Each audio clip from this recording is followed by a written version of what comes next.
3 years. Having to borrow money traps many families here in a vicious cycle.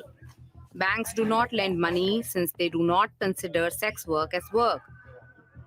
So these families turn to local lenders who charge exorbitant interest rates, making them even poorer. Rachna, we also changed her real name, is the eldest of a total of 7 siblings. Due to high debt, she also has to work as a prostitute like her mother and her aunt. I was 15 when I understood what it was all about. And at the same time, it became more and more clear to me how poor we are. So I got in. What was the situation? My little siblings always had to beg for food.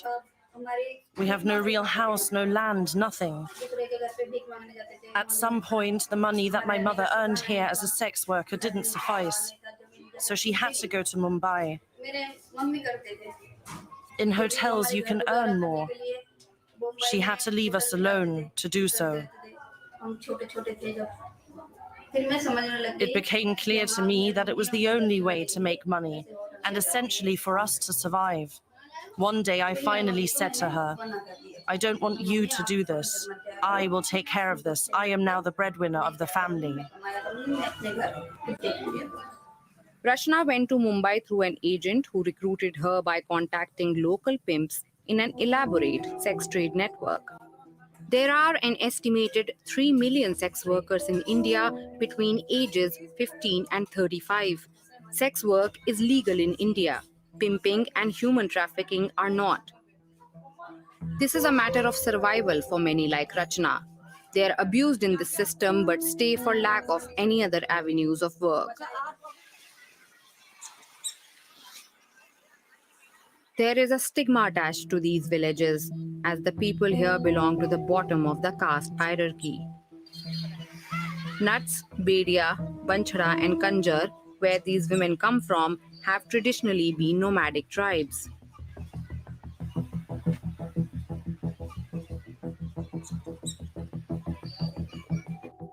Before the women were driven into sex work, these ethnic groups worked mainly as performers, dancers, jugglers, acrobats, and magicians.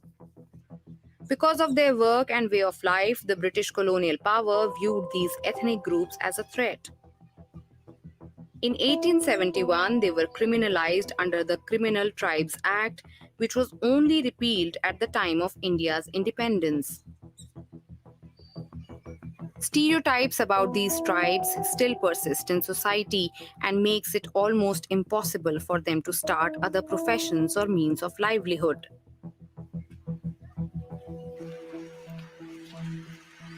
I went to meet male members of a family from the community.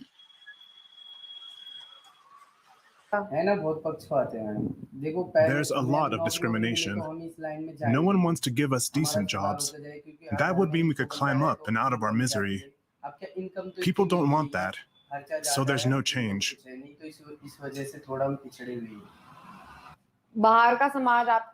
How do you determine that? How is this noticeable in everyday life?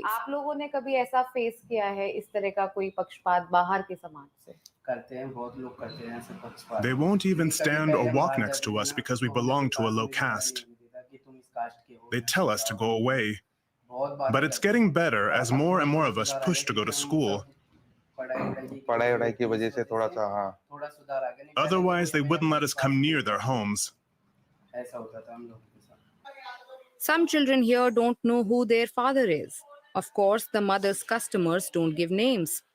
But this is a problem, because in many places, you can only be officially registered with your father's name.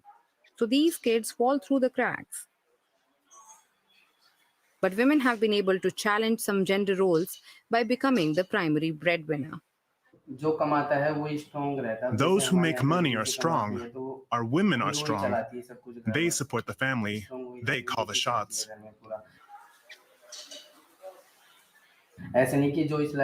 The women are ahead of us here. They are immensely respected. These women are able to bring income to the families, build properties, and make homes. They can pay off family debts, which not many women in India can do. Some eventually leave the village and move to the country's major urban centers, to Delhi, Mumbai, or Calcutta, some even as far as Dubai. Husbands, fathers, and brothers of the sex workers are involved in enabling this trade and contributing to the family economy. They act as pimps, but also do house chores and raise children. Most of the women we spoke to would like to move on from this life.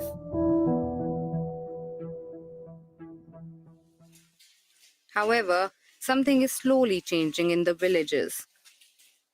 I meet Guddu Nagar, a teacher who is supported by an NGO working to end sex work. Today's lesson is about grammar. He believes a good education will help the women find safer ways of employment. A group of words which gives a complete sense is called sentence. शब्दों का एक समूह जो पूर्ण अर्थ देता है वो वाक्य तो क्या बन गया ये वाक्य और इससे मैं पूरा आपको मिल रहा है कि राम का एक काम कर रहा है किसका काम कर रहा है लिखने का काम ठीक हमारे कुछ परिवार ऐसे हैं कि जिनको एजुकेशन से जोड़ा This has already worked for a few families. One girl even managed to get into the police force in Jaipur, the nearest major city. Another family has several children in medical professions. One boy is a lab technician, two girls are studying, one is going to become a doctor. In these families, no woman works as a sex worker.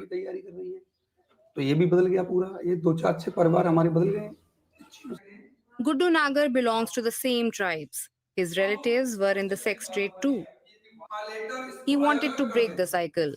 He started by teaching himself to read and write, and then his relatives. Subject, verb, object. इसको सही क्रम में लगाया हमने. Migrate caste मतलब अभी यहाँ रहे कुछ दिन के लिए वहाँ काम किया. Our nomadic way of life was one of the reasons it was too difficult for us to escape our misery. I have 4 brothers, none of whom went to school, and some of my sisters are still illiterate. I was lucky. After I had taught myself a few things, a social worker from an NGO helped me. Today, I have an official degree and can work as a teacher.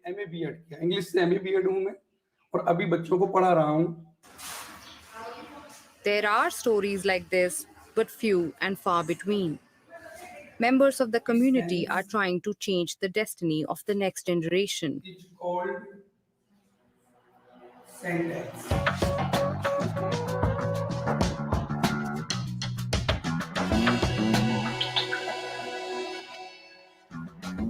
This year will see 11.6 million young people in China graduate from university. With youth unemployment at a record high, they face an uncertain future. 1 in 5 under 24-year-olds can't find a job.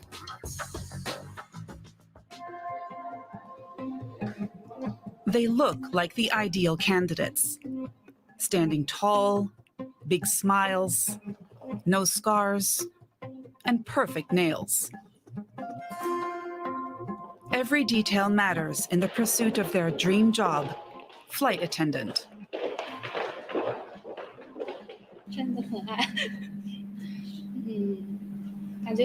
I really want to be a flight attendant. Then I could see many places, dress up every day. I'd really like that. It's rare to get exclusive permission to film at a big company in China, but this time the authorities granted our request. We're allowed to attend a casting in Wuhan. With the end of travel restrictions, Hainan Airlines is hiring again, and the interest is huge.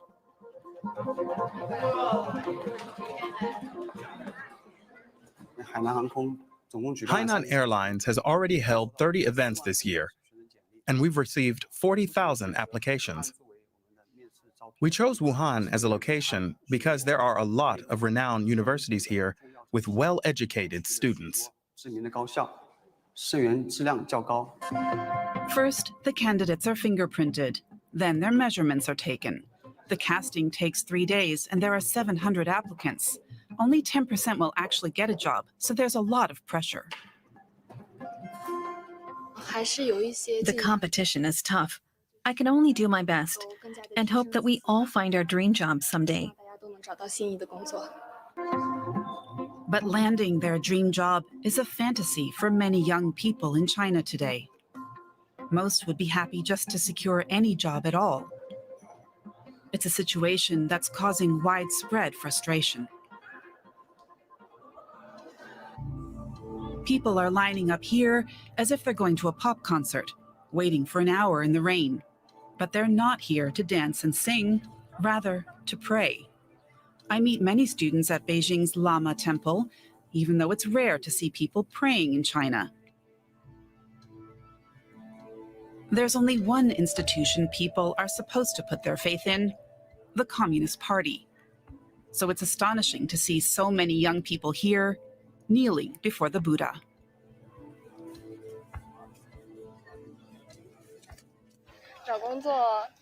I'm praying that I find a job. Since finishing school, I've not had any luck with applications.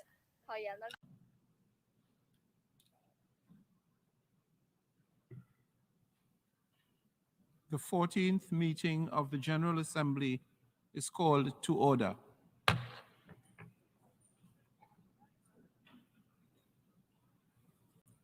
The Assembly will continue its consideration of Agenda Item 8 entitled General Debate. I now give the floor to His Excellency Subramaniam Jaishankar, Minister of External Affairs of India.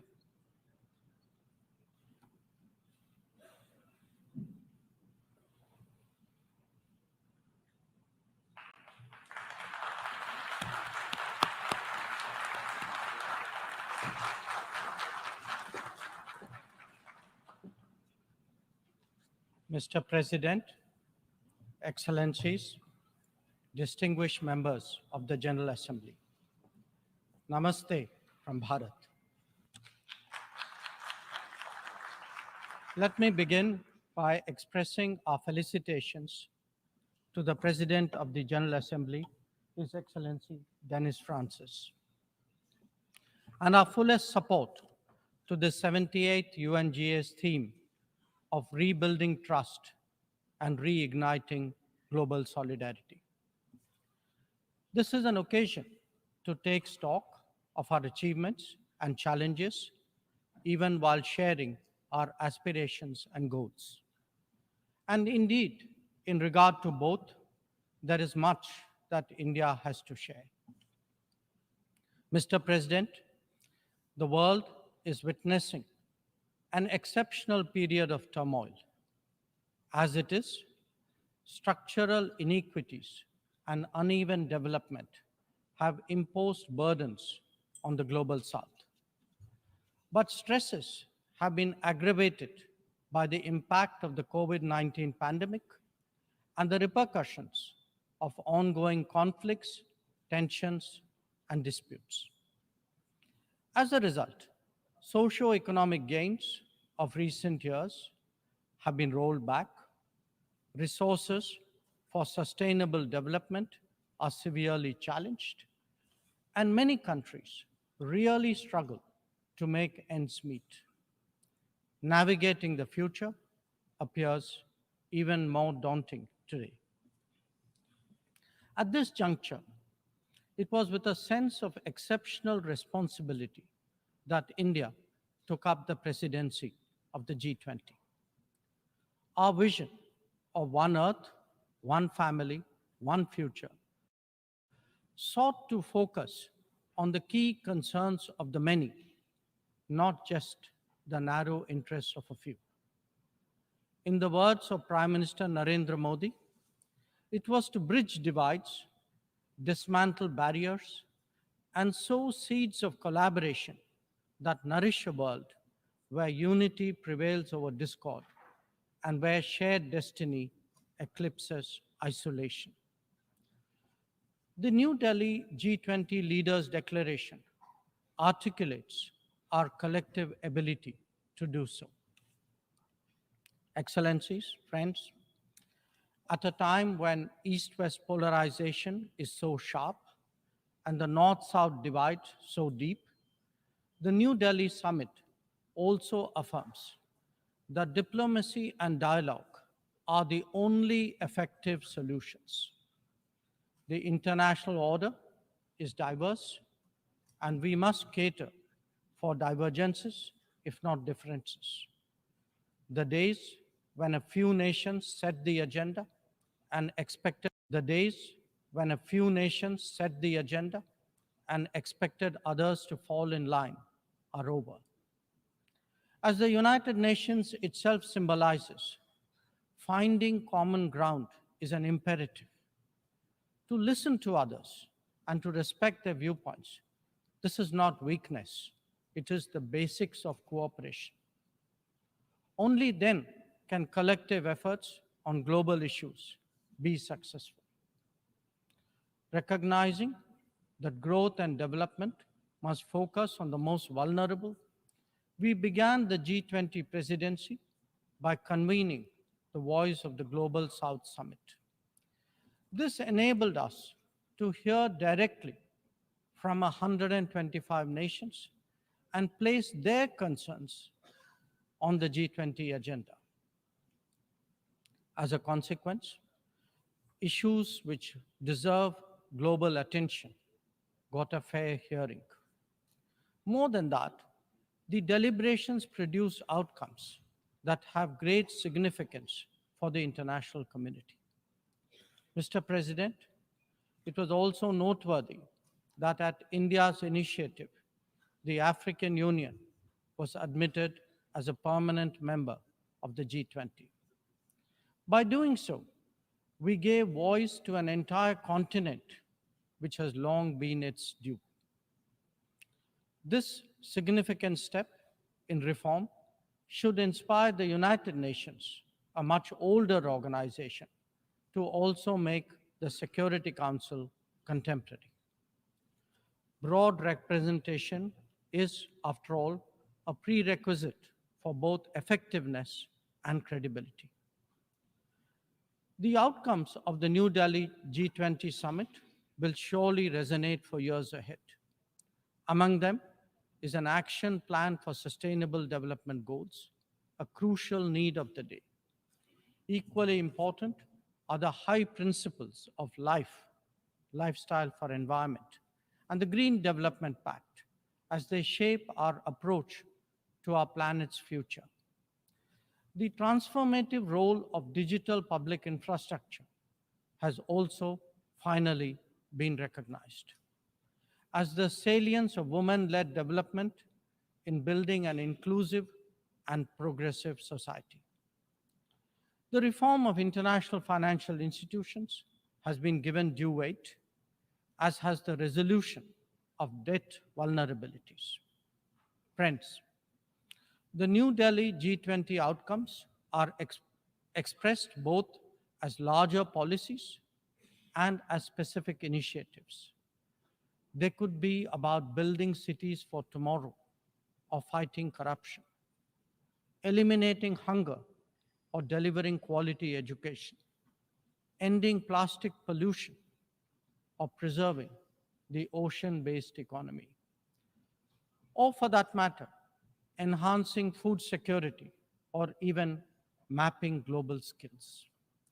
Some address long-standing issues like gender divide and climate action.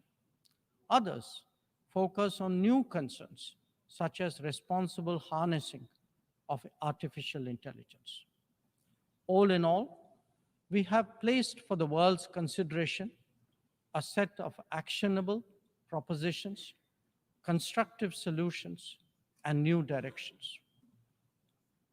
Even as we encourage collective endeavors, India also seeks to promote cooperation with diverse partners.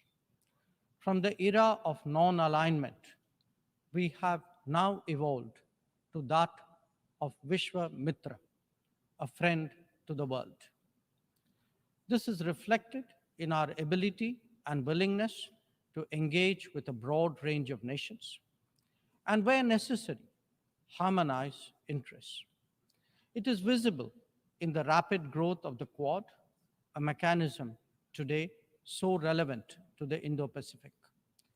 It is equally apparent in the expansion of the BRICS grouping of independent-minded nations, or in fact, the emergence of the I2U2 combination. Recently, we hosted the creation of the India-Middle East-Europe Economic Corridor, IMEC. The forging of the Global Biofuels Alliance was another notable development.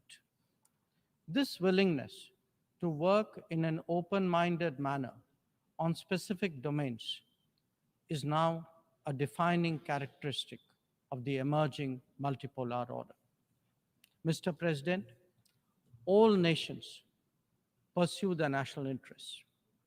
We in India have never seen that as being in contradiction with global good.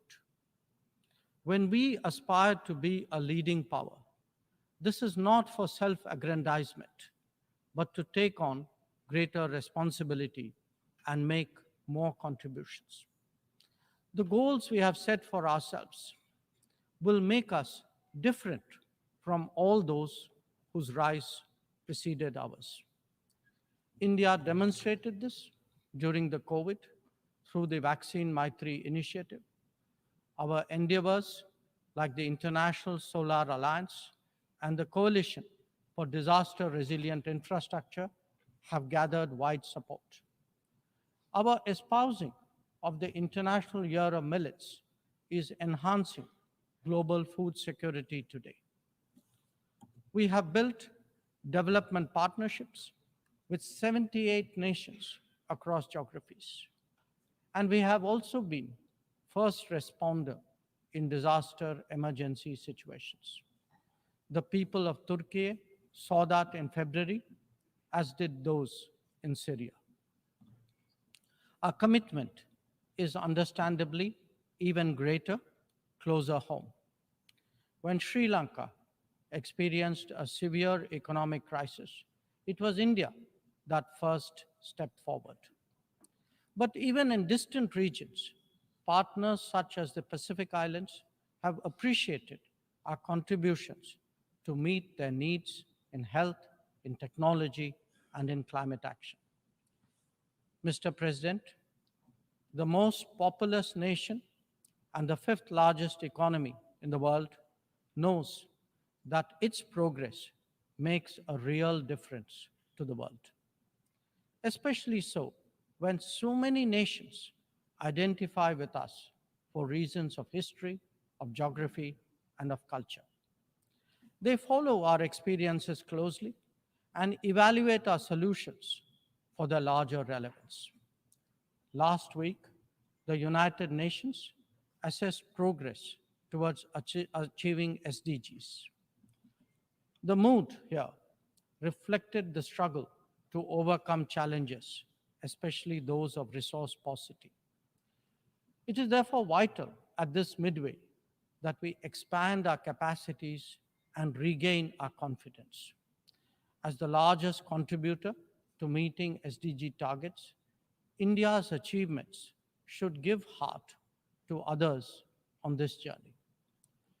After all, the Global Multidimensional Poverty Index records that we have halved the global MPI value in the last 15 years, lifting 415 million people out of poverty. That progress has now moved on to a higher level with ambitious socio-economic initiatives covering financial inclusion, food and nutrition, health and water supply, as well as energy and housing. We are seeking to demonstrate that social welfare need not be the sole prerogative of the developed world. Excellencies, programs underway in India highlight the transformational role of digital delivery of public goods. It has facilitated scaling up, it has enhanced efficiency, and it has combated corruption. The national objective of leaving no one behind is forging ahead in so many dimensions. Moreover, the democratization of technology has opened mindsets, instilled confidence, and inspired innovations. Excellencies, in our deliberations, we often advocate the promotion of a rules-based order.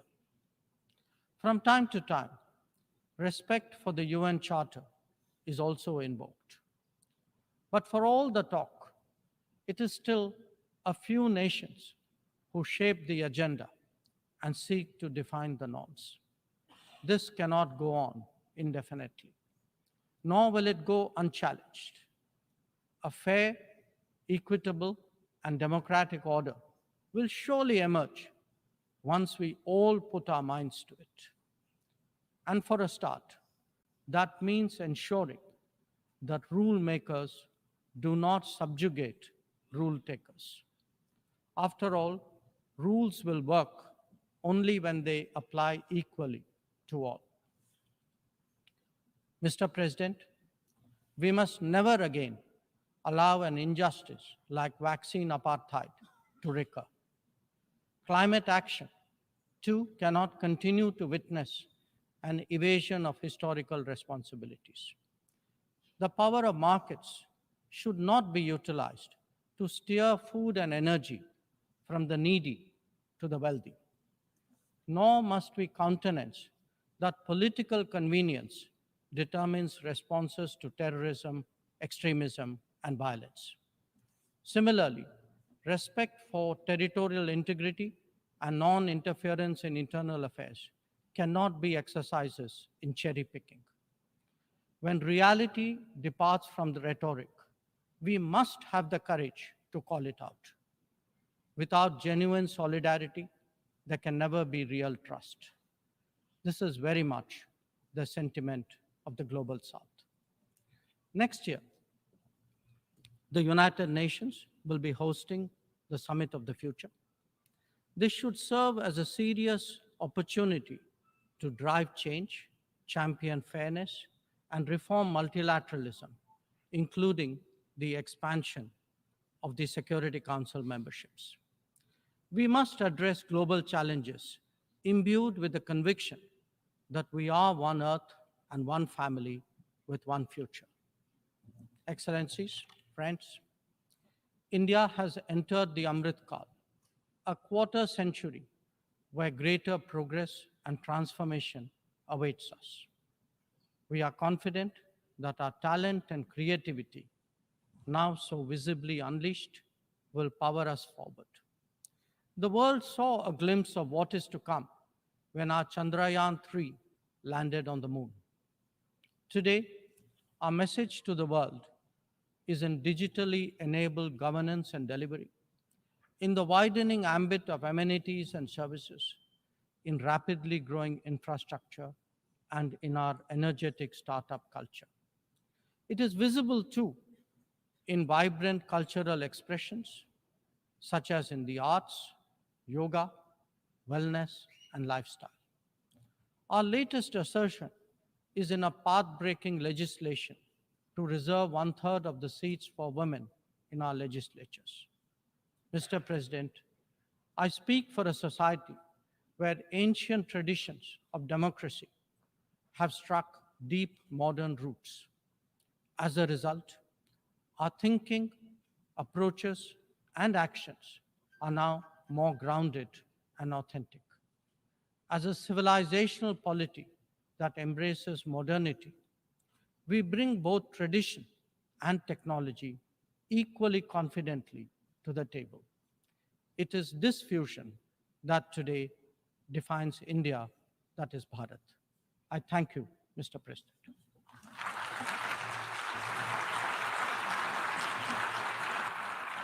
I thank the Minister of External Affairs of India.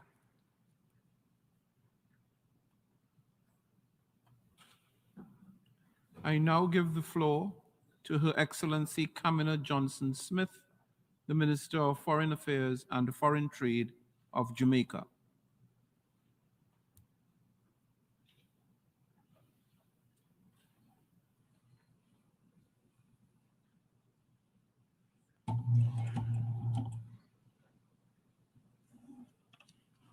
Excellencies, good morning. Mr. President, on behalf of the government and people of Jamaica, I extend warmest congratulations to you on your election. We are proud to see a son of the Caribbean presiding over this pivotal 78th session of the General Assembly.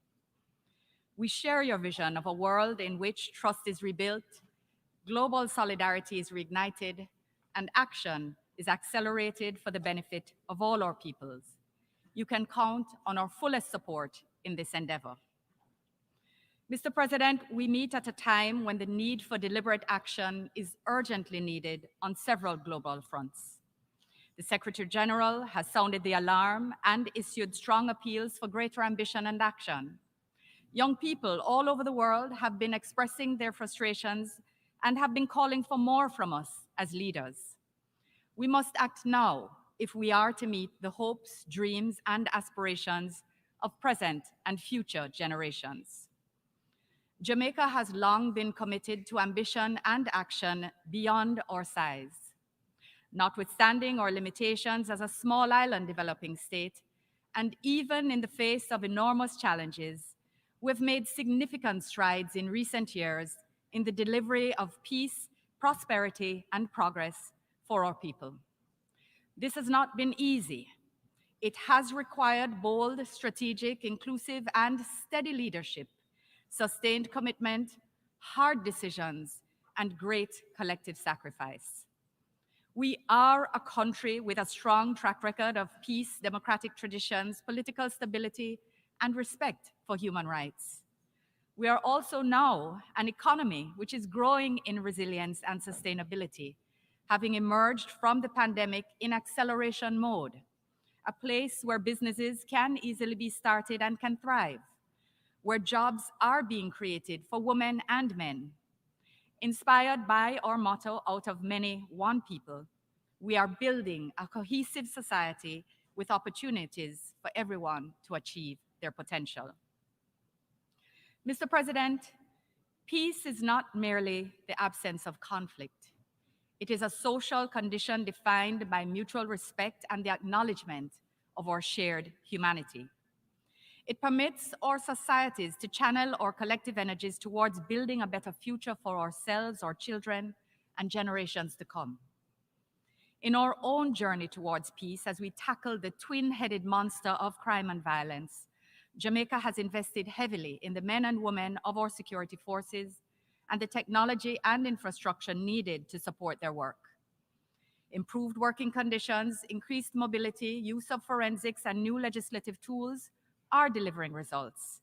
In this regard, we welcome a 22% reduction in serious crimes since the start of the year. But, Mr. President, we know there is much more to be done. We are committed to using every lawful tool to save lives, to social cohesion, inclusivity, and respect for the inherent dignity of every human being. And these elements are now embedded in the training and capacity building of our security forces. Furthermore, we await the report of the Violence Commission appointed by Prime Minister Andrew Holness to make recommendations for the fundamental, holistic, and inclusive solutions to the multifaceted challenges wrought by violence. We simply cannot, however, win this fight alone. Small island states like ours with porous borders rely on global partnerships to combat trafficking in persons, arms, and drugs. Jamaica does not manufacture guns or ammunition. Countries that do, and which serve as major consumers of drugs, must do more to prevent their outflow and to fight these elements of transnational organized crime, which have massive impacts on developing countries like ours in the Caribbean region. Last year, in this very hall, Prime Minister Holness called for a war on guns comparable to the war on drugs. As he also said more recently at the International Drug Enforcement Conference, which Jamaica co-hosted, I quote, "The war on drugs must be reciprocated, complemented, and fought in parallel with the war on guns. Our joint efforts not only seek to combat illegal firearms and drugs, but also to fortify international collaboration, reinforcing our pursuit of justice and security. We also recognize the threat posed to peace and security in the digital space, and therefore continue to work to advance our domestic capacity as well as multilateral efforts to address cybersecurity. We're also honored, therefore, to lead CARICOM's work towards the conclusion of a UN Convention on Cybercrime to buttress global measures. These are not merely high-flown conceptual matters. They have direct implications for the efforts by governments of developing countries like Jamaica to deliver safer communities, real and virtual, in which families can live, work, go to school, and achieve their dreams. Mr. President, on the matter of international peace and security, Jamaica firmly believes that dialogue, diplomacy, and cooperation are the most effective pathways to resolving competing interests. Jamaica therefore calls on all nations to prioritize the pursuit of peace over the perpetuation of conflict and aggression. We reiterate our call for an end to the war in Ukraine and urge parties to regional and civil wars to choose dialogue and coexistence over conflict, as it is ordinary people and the most vulnerable people who suffer the devastating consequences of war. We are proud that Latin America and the Caribbean remains a declared zone of peace and a nuclear-free zone. We are, however, gravely concerned about growing global tensions and risks associated with nuclear proliferation, safety, and use. Jamaica reiterates our long-standing position that all states must heed the call for nuclear disarmament and non-proliferation and refrain from the testing, use, and threat of nuclear weapons. Mr. President, I must use this opportunity to reiterate Jamaica's and CARICOM's call for international action to restore order and security in our sister nation, Haiti. It is critical that we all fully support all meaningful efforts to contribute to Haitian-led solutions to the multidimensional and multifaceted challenges with which they are faced. Let me be clear, there are no easy fixes. But let me be equally clear, doing nothing is not an option. Jamaica supports the call for a multinational security support mission to bolster the Haitian National Police in their efforts to vanquish ever-strengthening criminal gangs. Prime Minister Holness has made clear that subject to the relevant Security Council resolution, Jamaica will contribute personnel to such an effort. We listened in Port-au-Prince when we visited with the CARICOM mission earlier this year. We have also heard the clear call of the majority of the Haitian people as reflected in the polls conducted in Haiti by reputable local civil society and international agencies. We therefore urge the permanent members of the Security Council to put aside geopolitical sensitivities and to answer the call of the majority of the Haitian people and their brothers and sisters in the Caribbean region. A United Nations Security Council Chapter 7 resolution authorizing a multinational security support mission must be adopted without further delay. We join CARICOM's commendations of President Ruto for Kenya's steadfast commitment to lead such a mission and welcome the offers from other countries, including from our own region. We call on other capable countries, other capable regions, to lend their financial, human, logistical, and in-kind support to ensure that the mission on which we must embark will be effective in delivering peace and stability for the people of Haiti.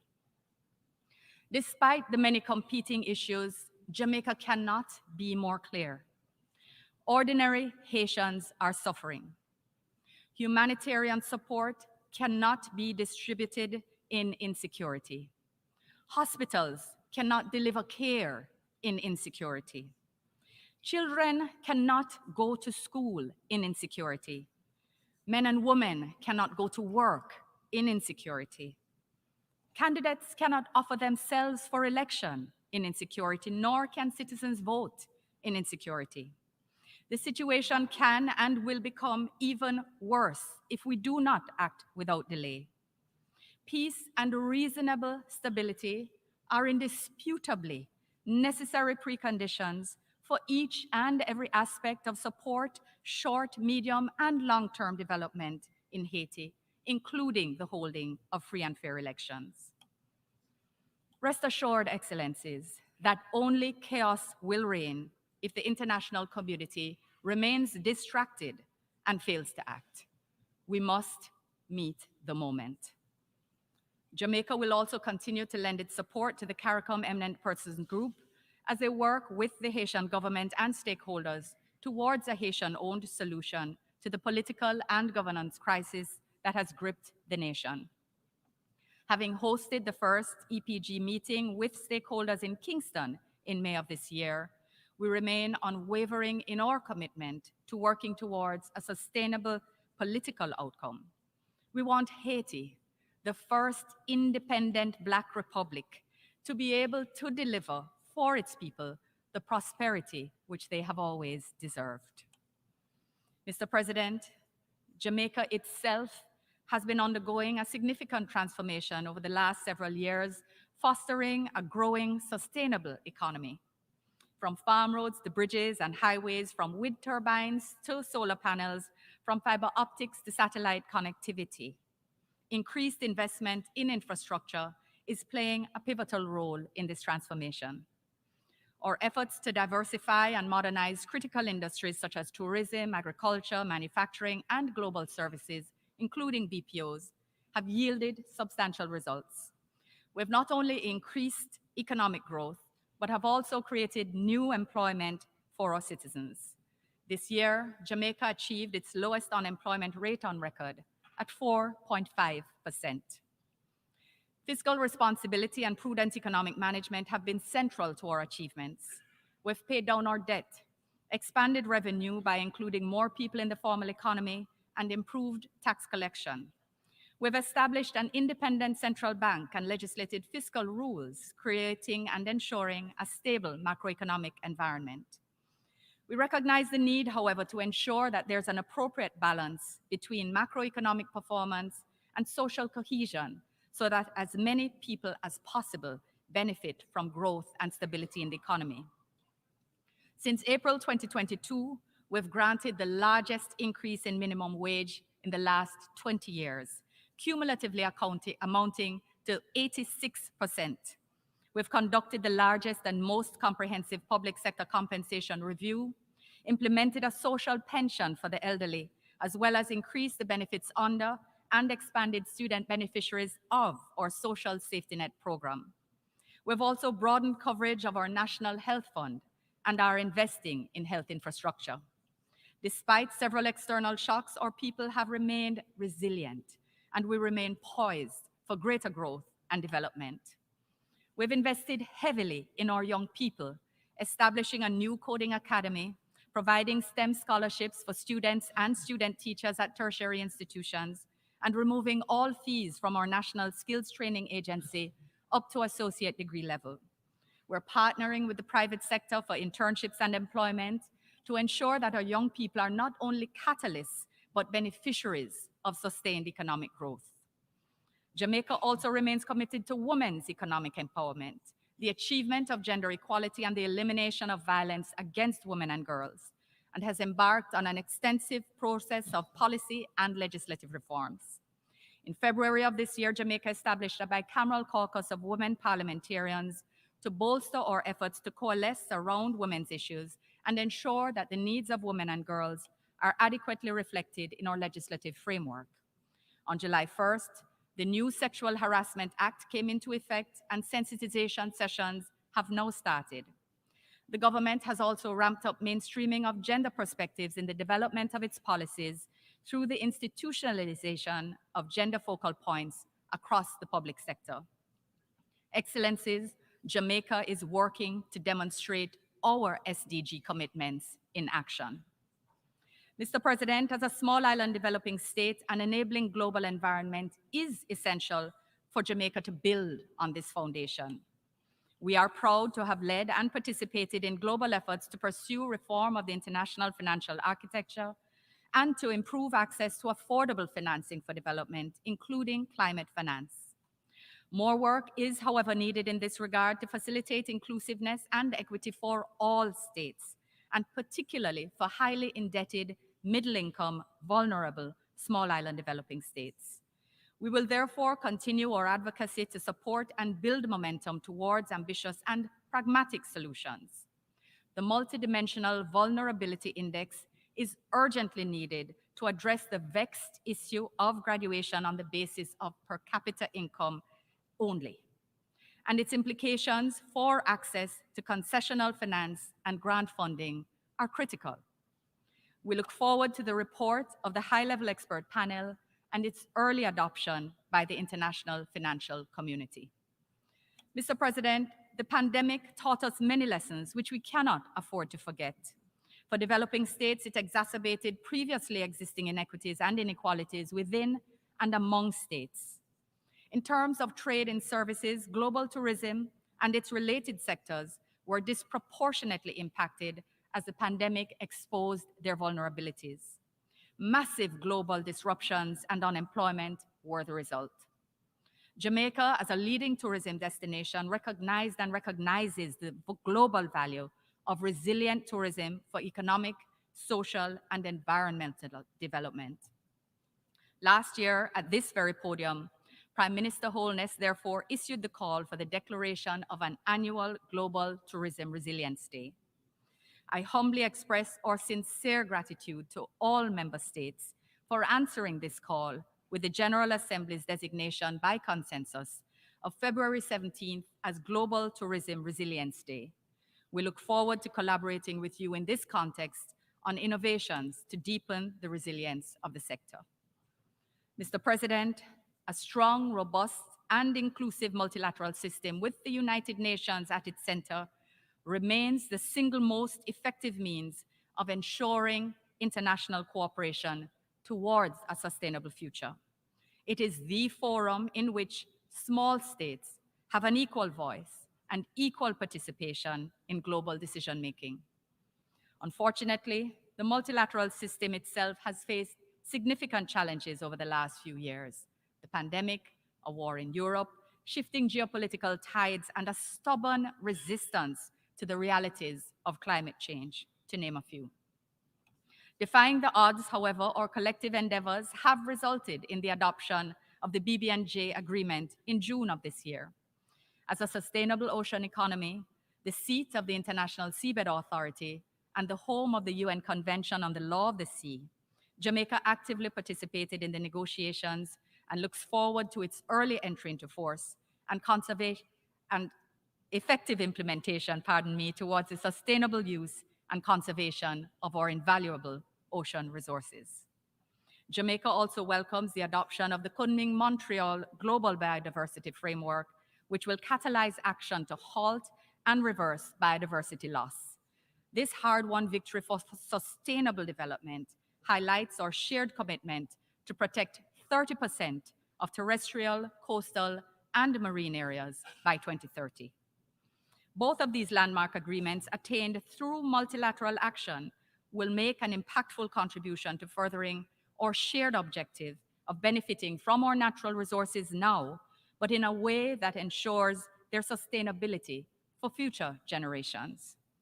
As we look forward to COP28, we recall the breakthrough agreement secured at COP27 to establish a loss and damage fund.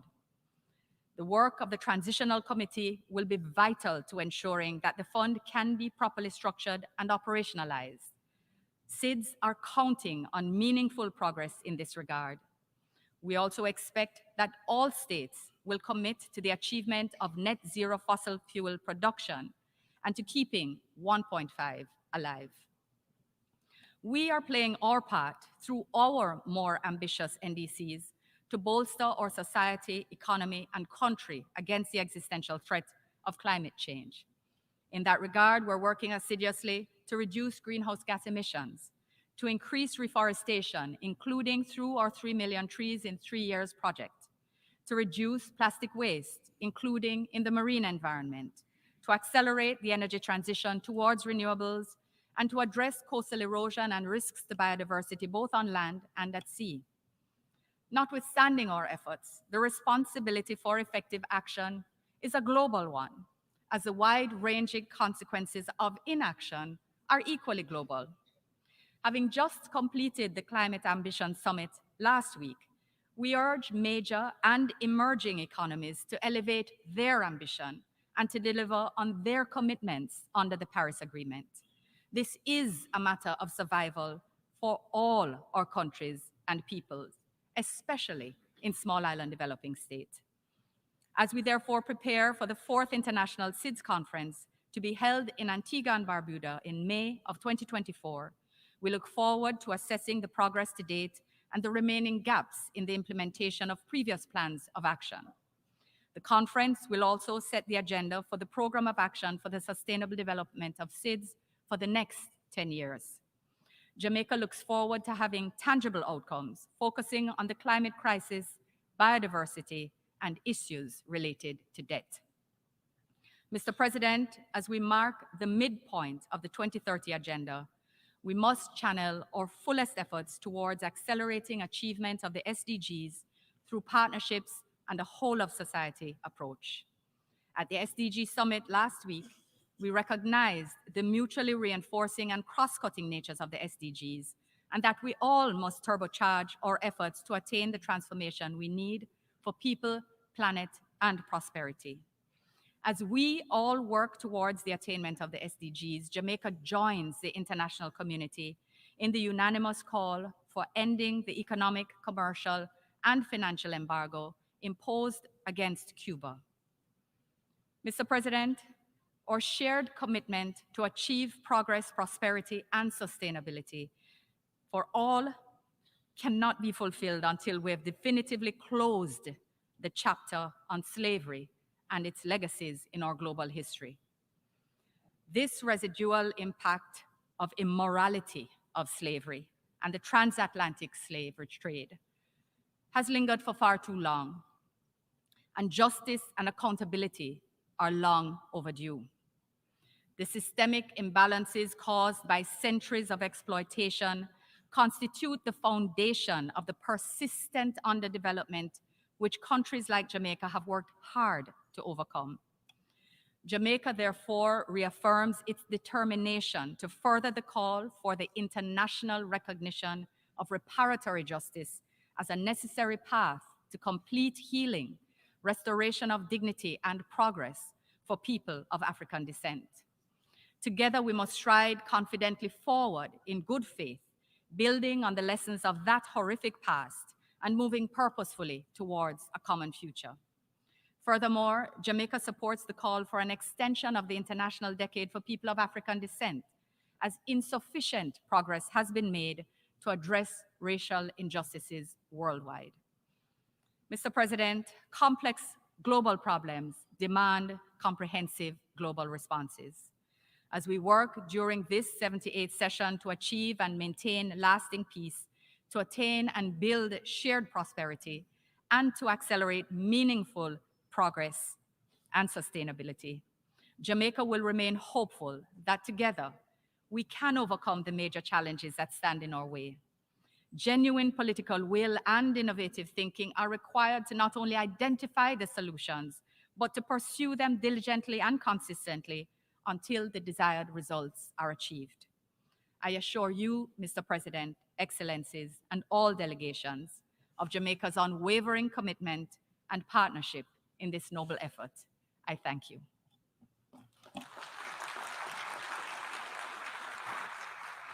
Thank the Minister of Foreign Affairs and Foreign Trade of Jamaica.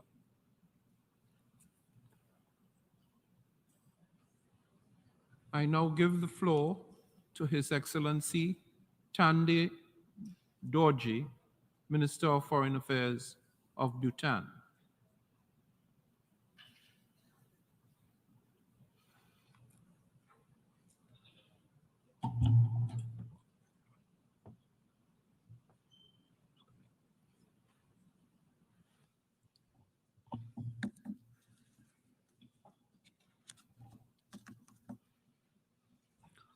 Mr. President, Mr. Secretary General, Excellencies, distinguished delegates. At the outset, I would like to convey the warmest greetings from His Majesty the King and the people of Bhutan to the 78th session of the United Nations General Assembly. Allow me to congratulate His Excellency, Mr. Dennis Francis, on his assumption as the President of the 78th session of the General Assembly and assure you of my delegation's full support. Our gratitude to His Excellency, Mr. Saba Korosi, President of the 77th General Assembly, for the excellent guidance of our work during the past year.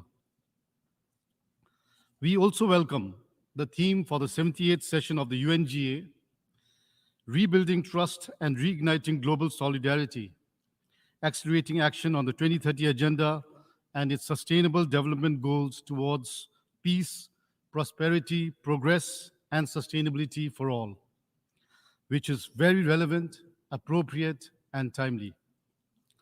Our appreciation is also due for Secretary General Antonio Guterres, who continues to inspire and serve valiantly in advocating for peace, prosperity, and well-being of the people and the planet.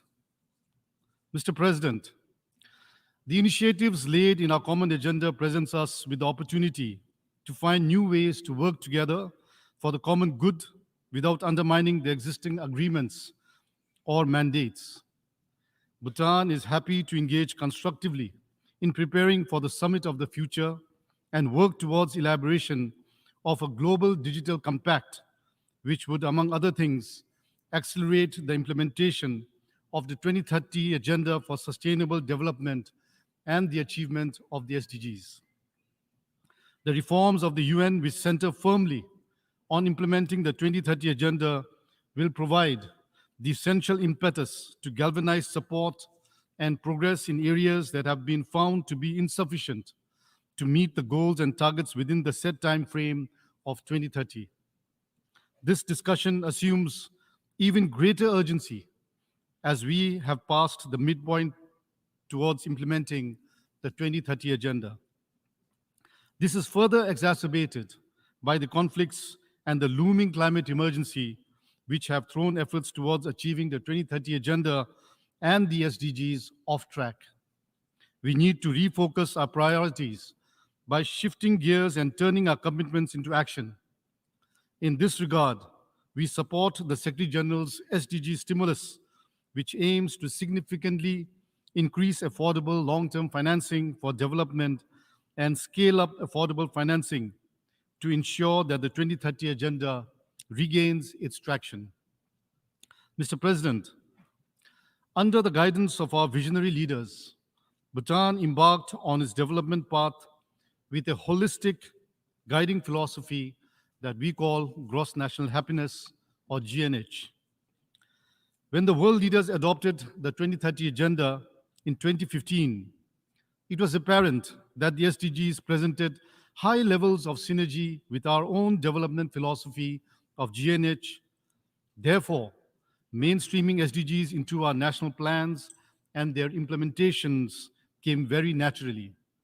I'm happy to share that Bhutan is well on track to achieving the Sustainable Development Goals and on our path to reaffirm our commitment to undertake concrete actions to fulfill the 2030 Agenda. Today, after more than 5 decades of planned economic development, Bhutan is set to graduate from the list of least developed countries at the end of this year. It is the result of strong and benevolent leadership, guidance from successive monarchs, the hard work of our people, and above all, the generous assistance from all our development partners.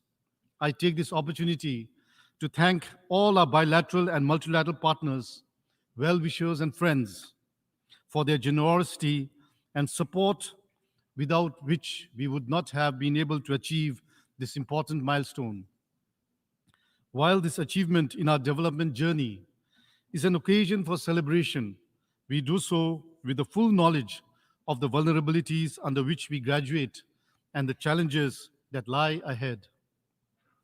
The Royal Government looks forward to a smooth transition, and the 13th Five-Year National Development Plan, which is set to commence early next year, is critical to ensure that our graduation is smooth, sustainable, and irreversible. Here, we look forward to the continued goodwill, support, and assistance from our development partners. We are also hopeful that there will be universal support for the full implementation of the Doha Program of Action that is critical for the LDCs, for graduating countries, and newly graduated countries. Mr. President, devastation and destruction from extreme weather events and natural disasters are taking place at levels never seen before, with studies pointing to climate change as the main responsible factor. I would like to convey Bhutan's sympathies and our deepest condolences to all those affected by these unfortunate events in the past year. Bhutan has also been affected by extreme weather phenomena with increasing frequency and ferocity of natural disasters such as glacial lake outward floods or GLOF, flash floods, windstorms, and landslides. Unpredictable rain and weather patterns have wrecked the lives of farmers and people across the country.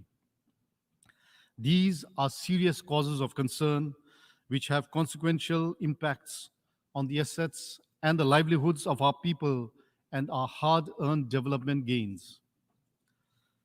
Bhutan falls within the Hindu Kush Himalayan region.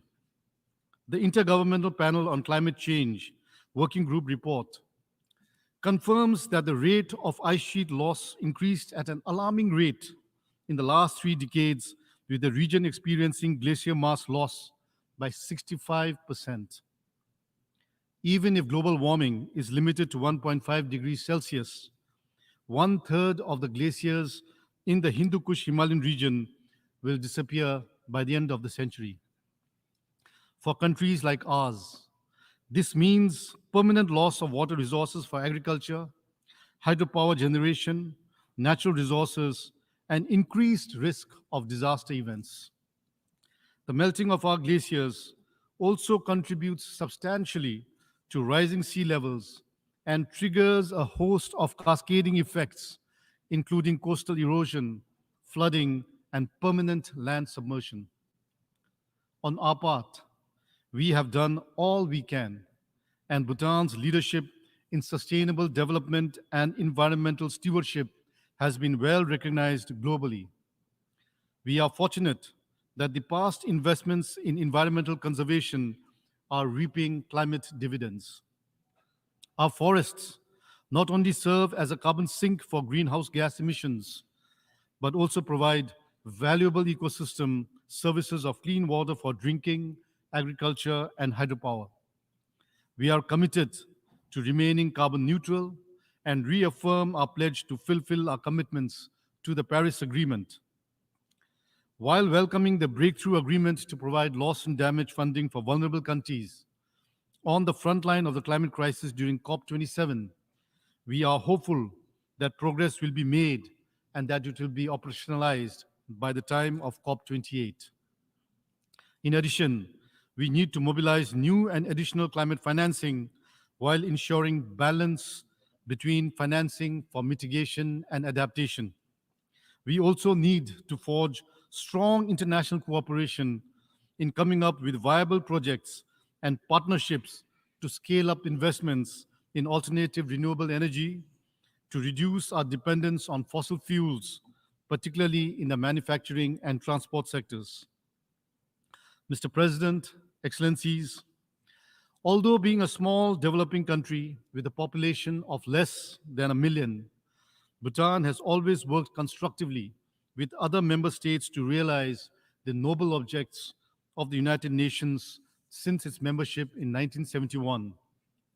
Among others, Bhutan remains fully committed to the cause of international peace and security, which is one of the key mandates and objectives of the United Nations.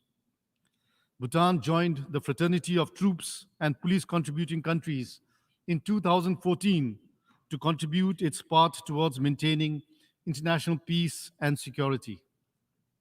It signifies our commitment to share the burden along with other member states.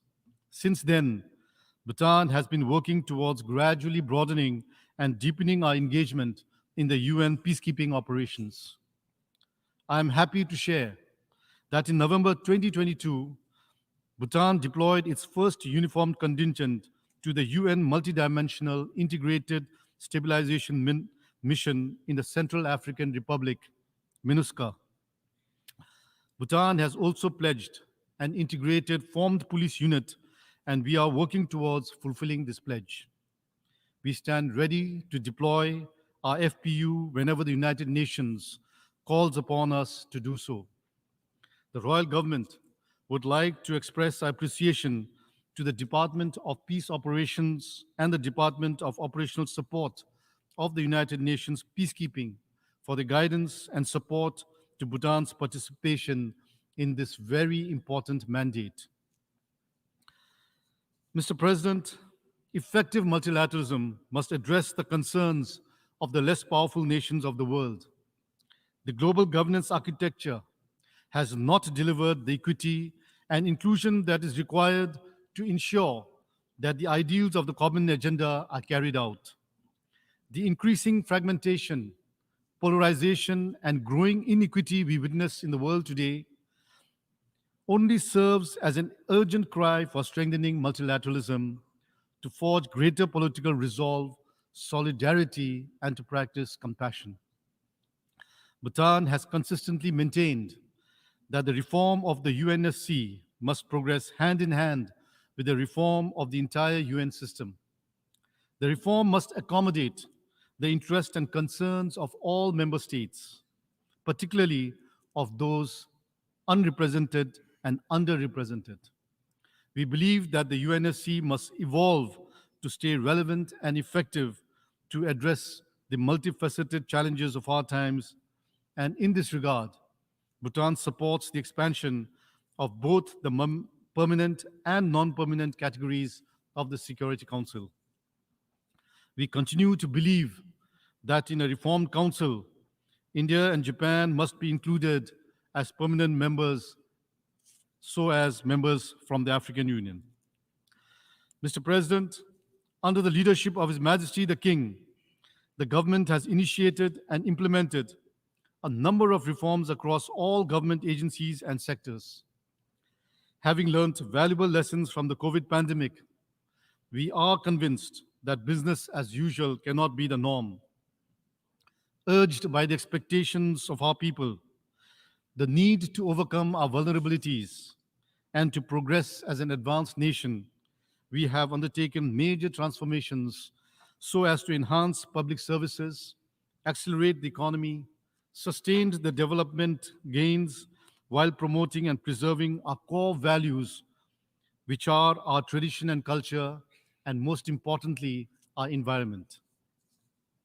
There are a number of foundations on which these reforms are built. One of the most important and critical of these is leveraging technology for nation building, without which we will be left behind. With the enactment of the National Digital Identity Act, Bhutan became the first country in the world to enact a legal framework for implementing self-sovereign identity. This will serve as the foundation on which all other services will be accessed and provided to citizens digitally. Over the past decade, strong political, social, and economic institutions established under the guidance of our monarchs have taken firm root to set the foundation for a functional and vibrant democracy.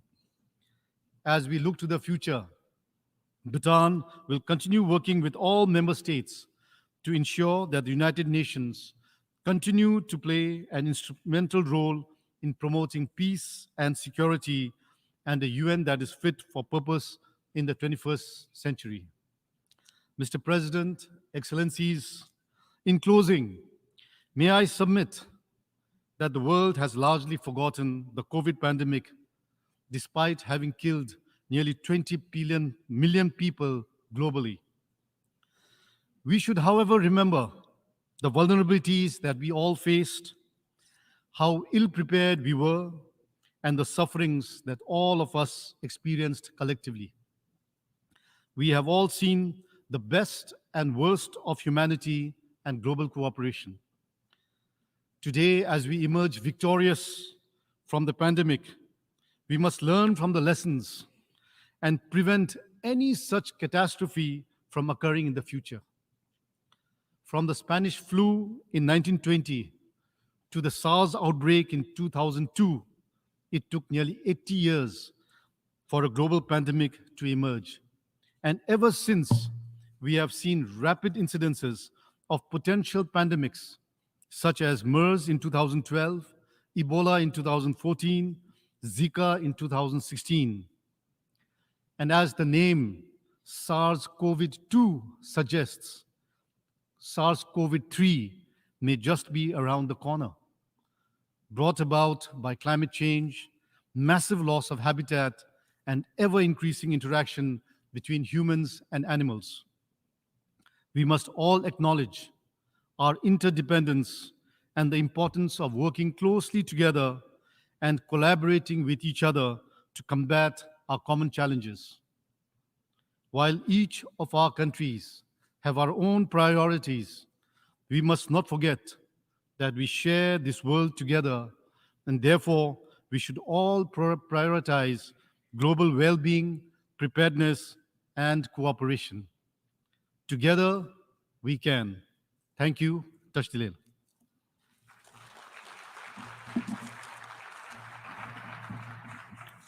I thank the Honorable Minister of Foreign Affairs of Bhutan.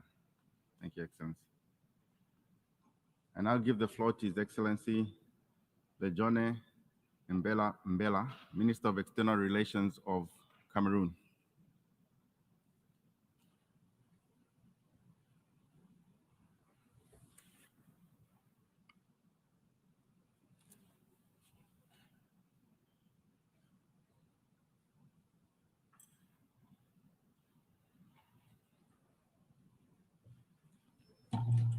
Your Excellency.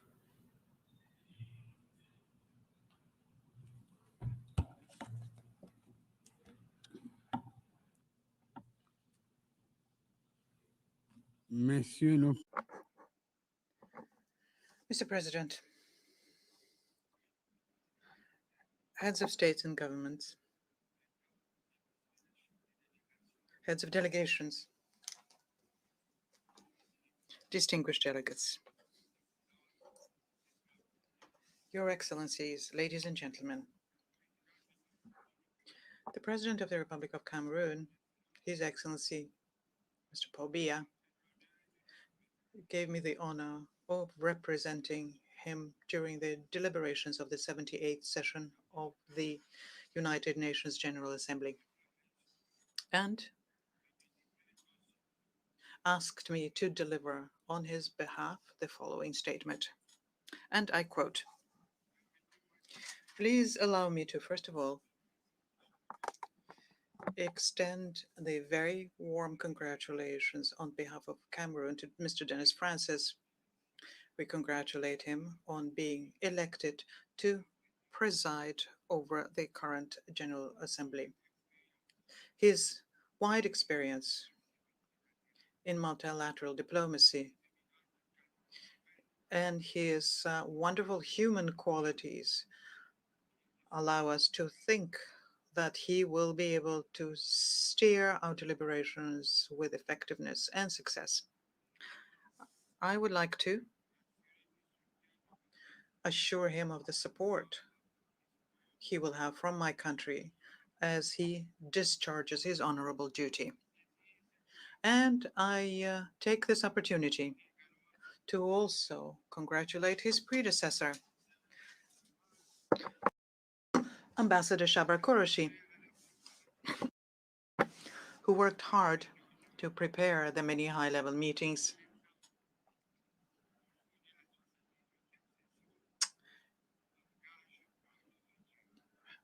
which prepares our future. We wish him every success, and we are grateful to him. Furthermore, it is my pleasure to express towards the Secretary General, Mr. Antonio Guterres, my appreciation of the achievements he has been able to obtain so far in his capacity. He has the full support of Cameroon as he deploys efforts to make sure that our common organization is effective and is tackling the many challenges it is facing. And finally, from this high rostrum, I would like to express the support and solidarity of Cameroon to the government and the peoples of the Kingdom of Morocco and the Republic of Libya in the wake of the natural disasters they have recently experienced,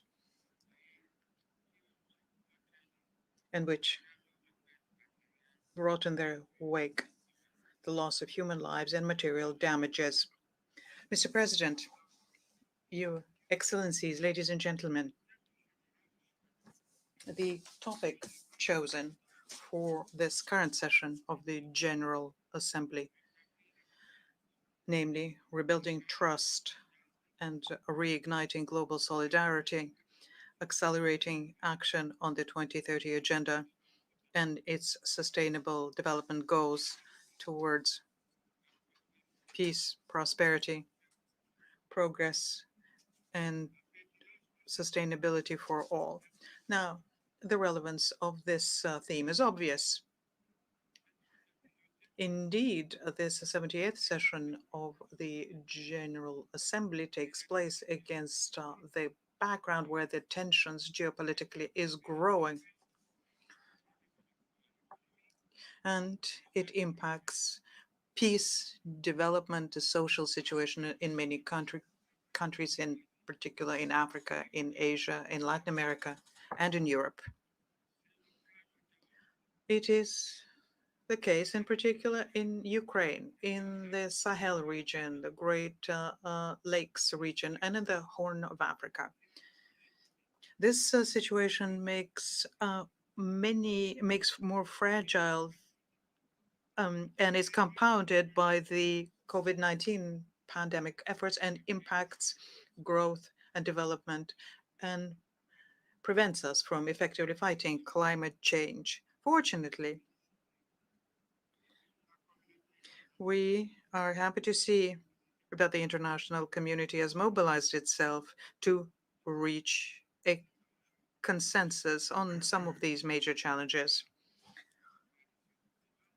This is a case of the Agreement on Climate.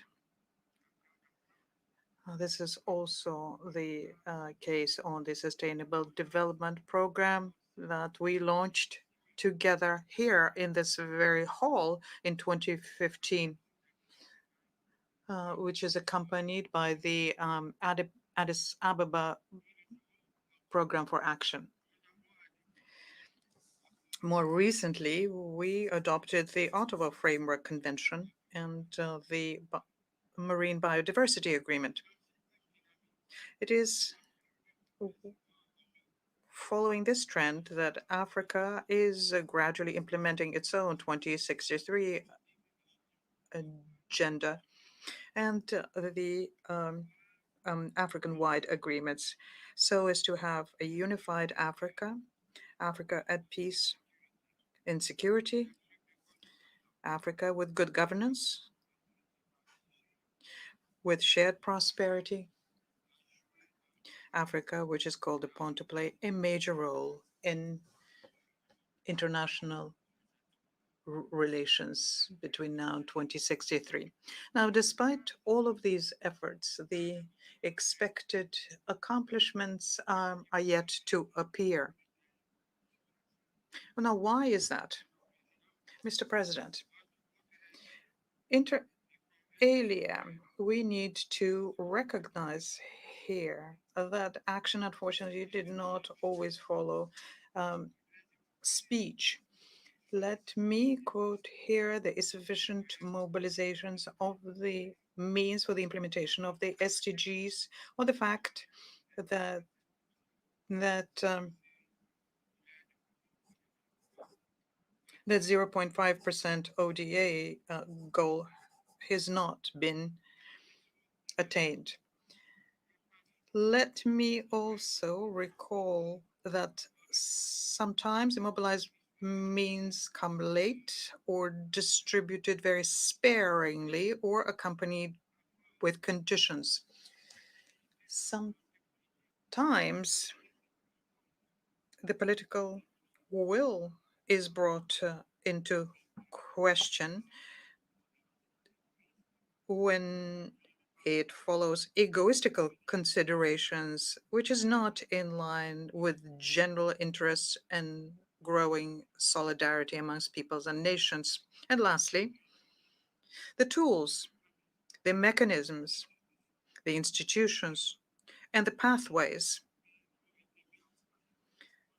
which were put together after the World War II to promote peace, security, economic and social development are no longer quite as relevant and effective because of the growing diversity and complexity of the world today.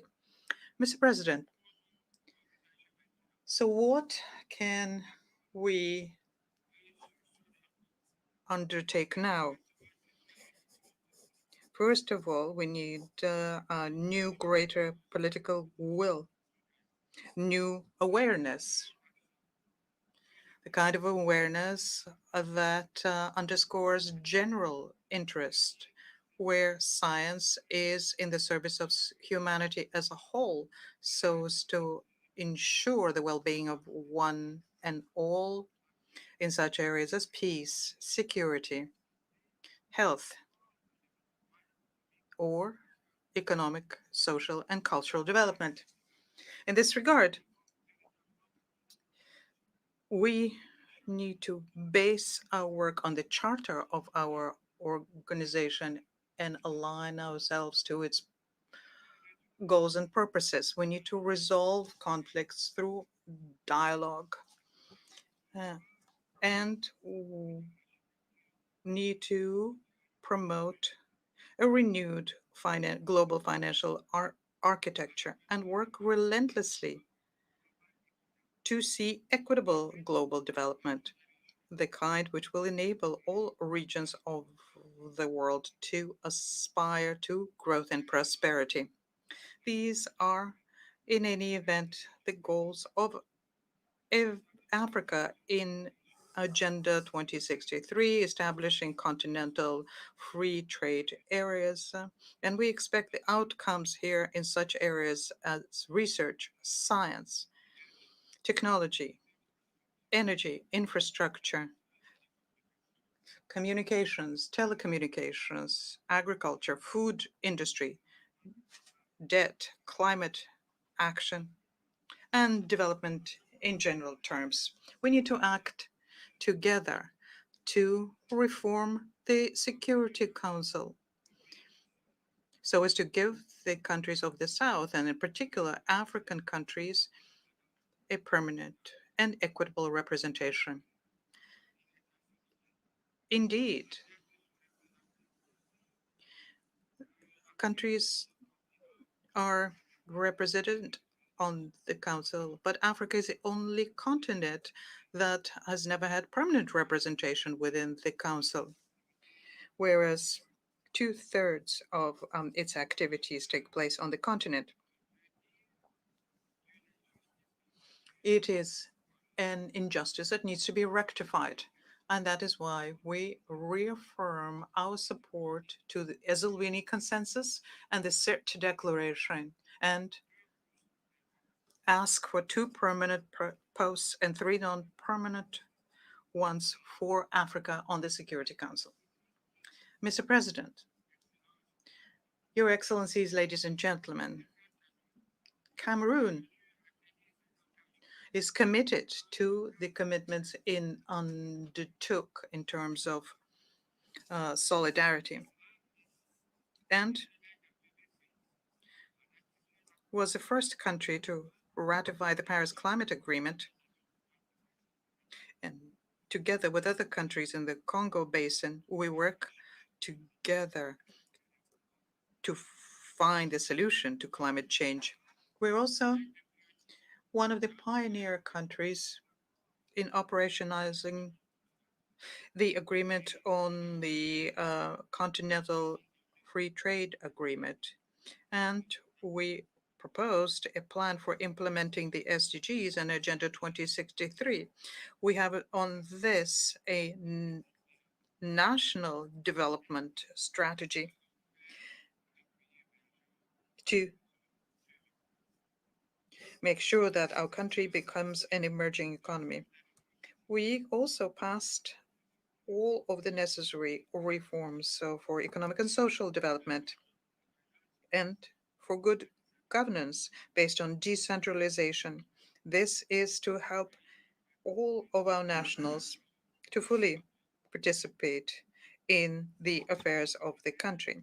In the security area, fighting Boko Haram is something that we continue actively together with member states of the multinational force and the Lake Chad Basin. The outcome of these efforts can already be seen on the ground, even as we recognize that additional efforts need to be made.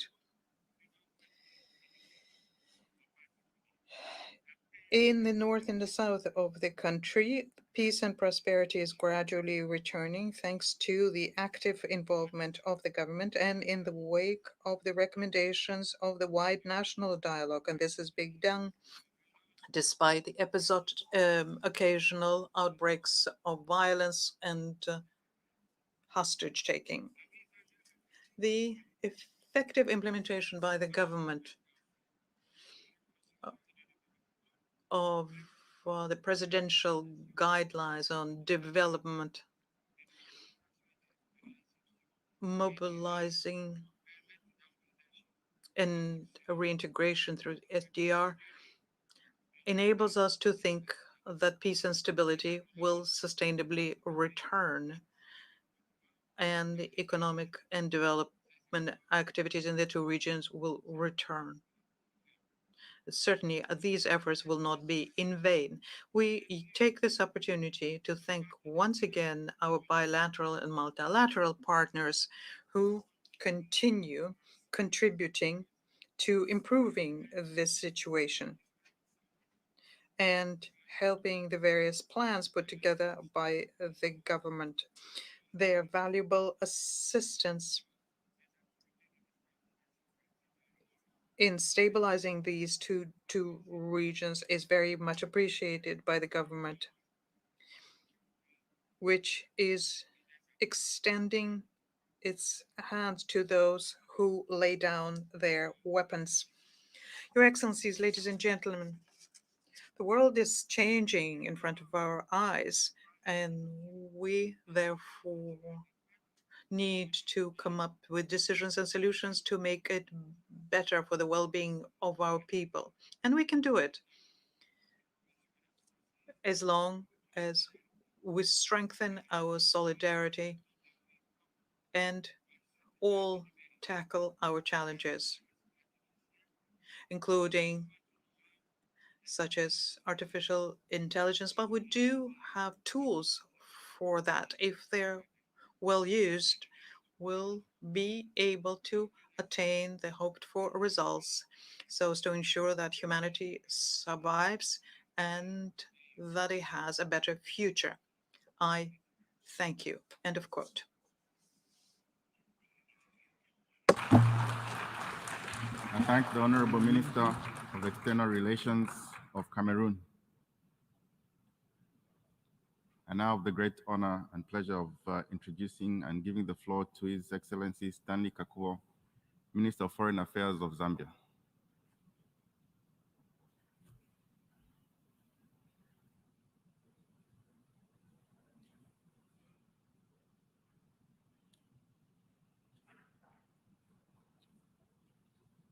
Your Excellency, the floor is yours.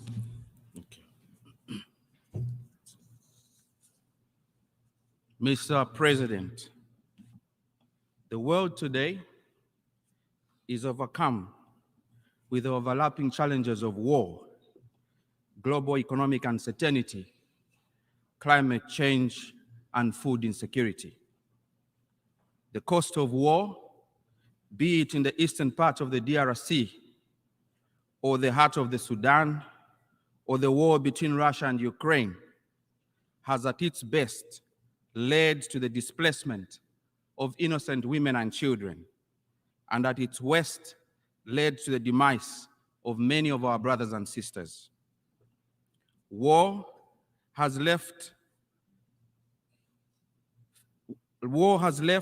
scars beyond the physical.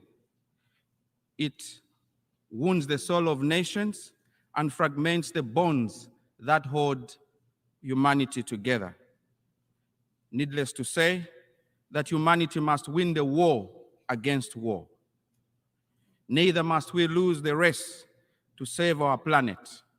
Destroying our planet is destroying our own existence. At this 78th session, we as a global community must bolster our commitment towards the implementation of all existing agreements. We need to agree to work towards strengthening global partnerships and good governance, and we must uphold the dignity of all human rights. We must accelerate the attainment of the 2030 Agenda for Sustainable Development. We must direct our efforts towards addressing inequalities and also realizing a just transition, fostering greater climate action for present and future generations.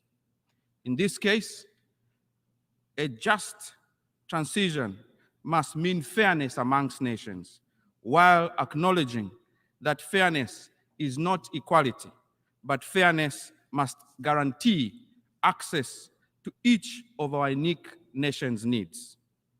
Mr. President, nations burdened with debt must be guaranteed access to cheaper and fairer financing. This ought to be one of the pillars of restoring trust in our systems. It is therefore imperative that international financing institutions and multilateral development banks should scale up concessional financing to least developing countries, and this financing should be under improved terms of lending. Regrettably, the exorbitant cost of capital remains an insidious problem afflicting the global South. In fact, Africa bears the heaviest burden of these crippling capital costs. We implore the international community to grasp the urgency of this matter and to ensure that every nation, regardless of its economic size, has equitable access to affordable capital.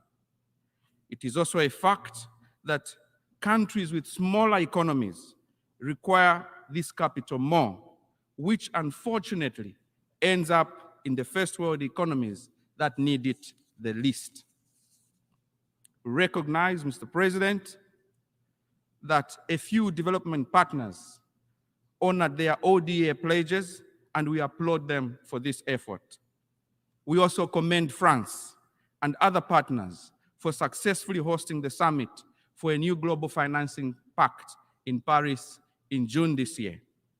Zambia further expresses its appreciation to the Official Creditor Committee under the G20 framework, with a special note of gratitude to the co-chairs, China and France, along with the Vice Chair, South Africa.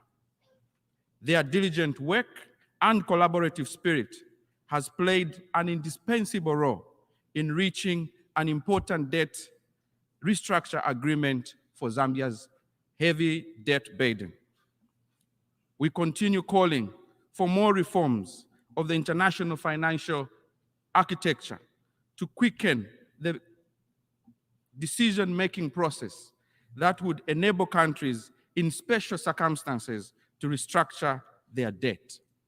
Mr. President, we wish to welcome the UN Secretary General's proposal for an SDG stimulus package of at least $500 billion per annum to offset the unfavorable financing conditions faced by countries with special situations.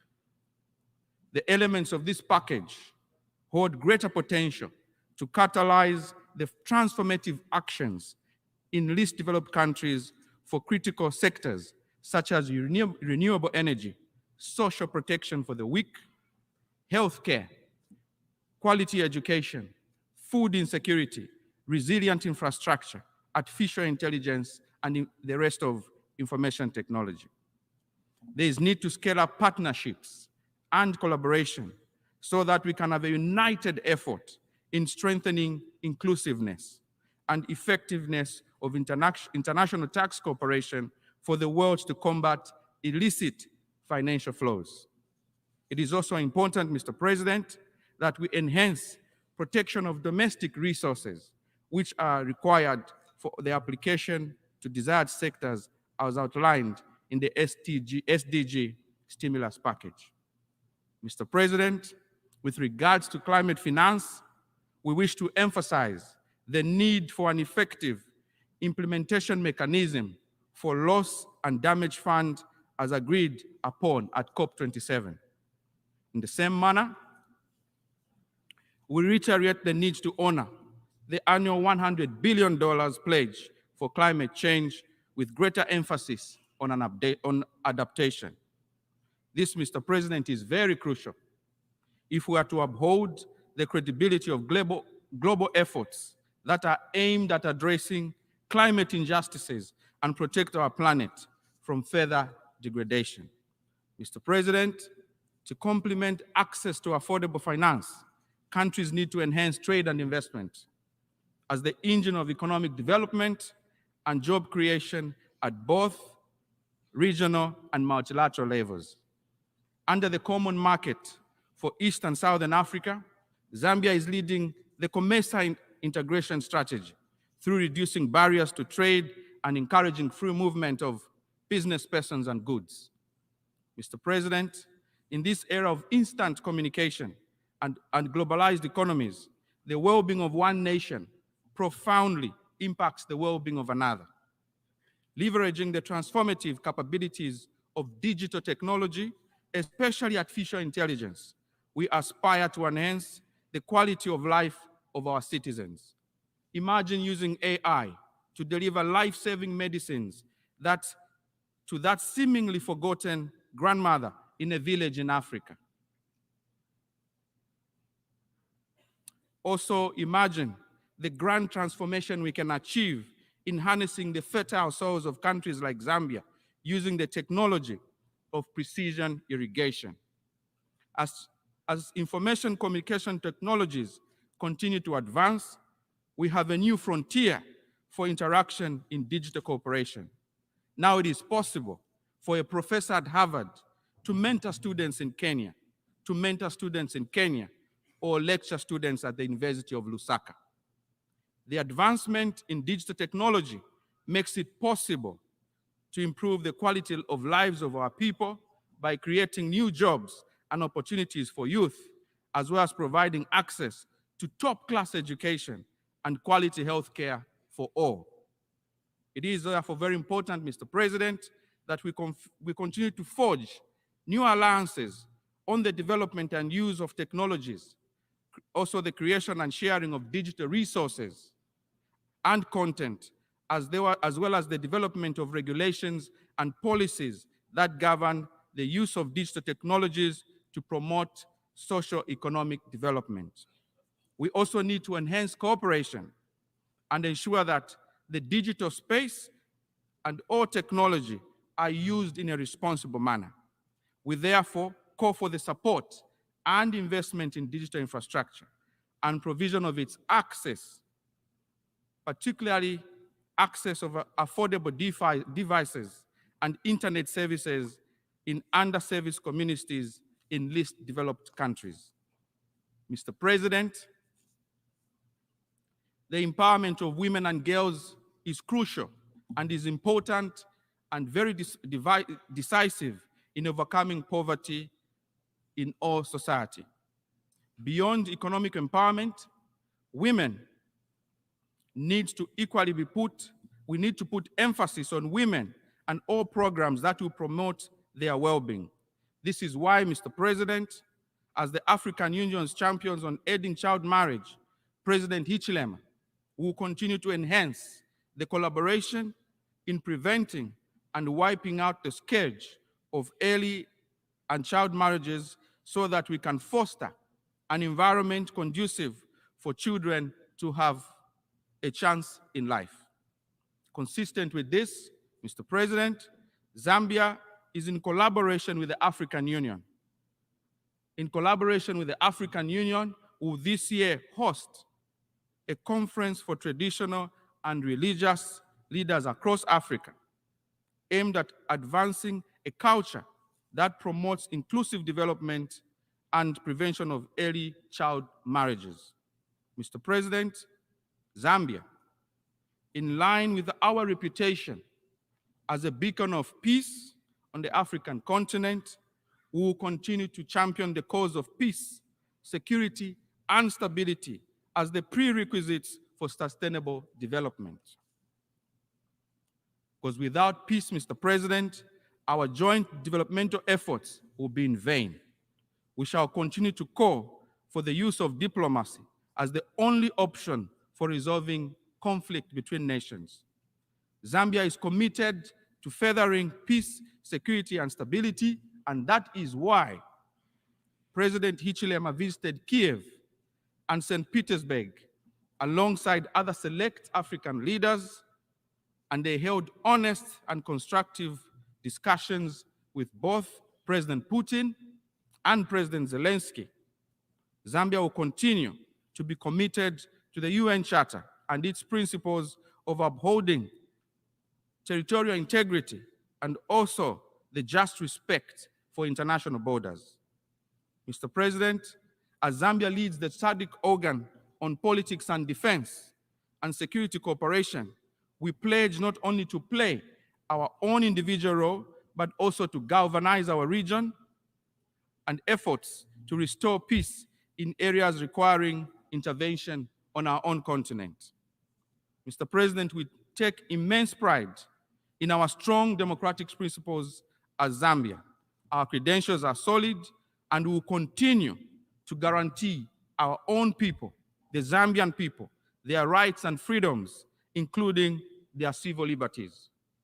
President Hichilema has led government to the historic abolishment of the death penalty and also the end of the offense of criminal defamation of the president.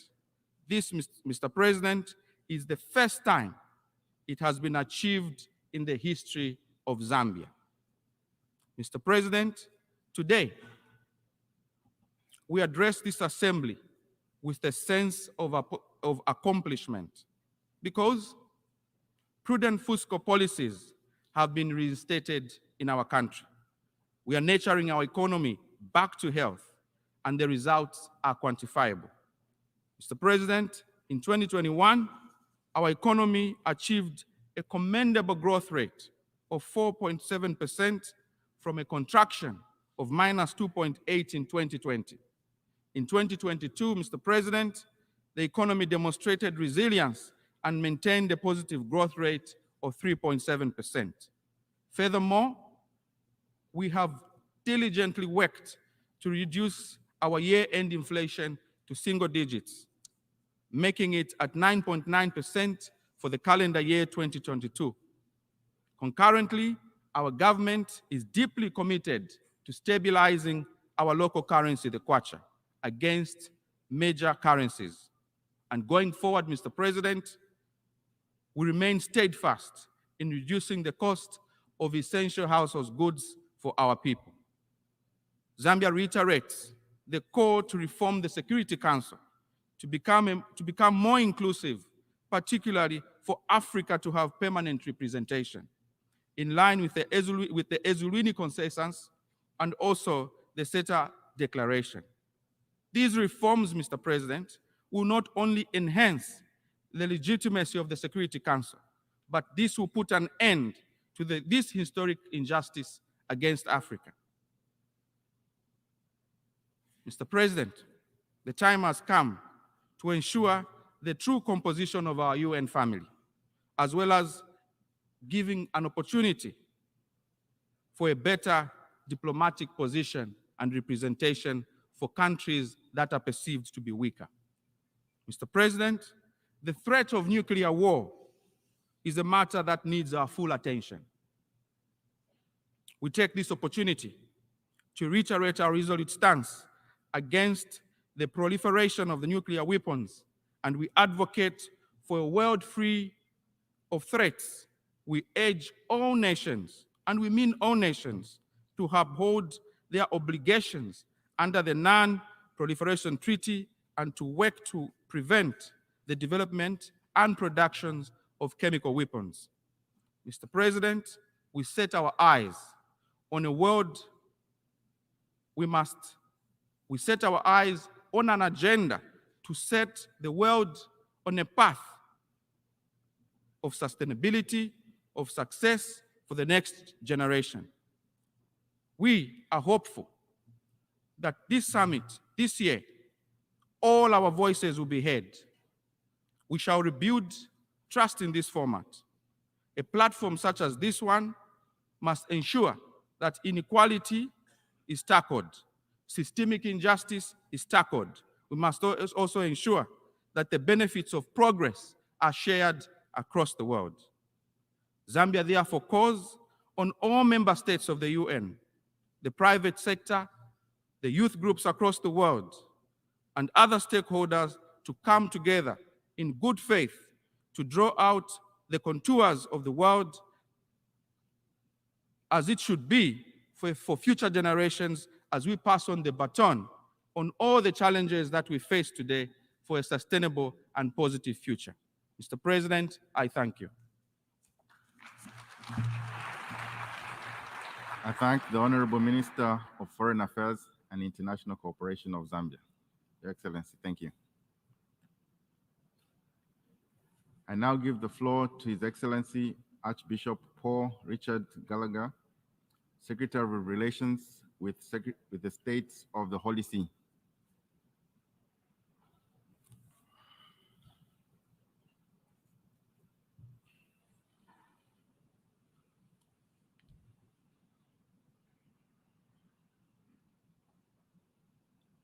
I thank the Secretary of Relations and give him the floor to speak. Your Excellency.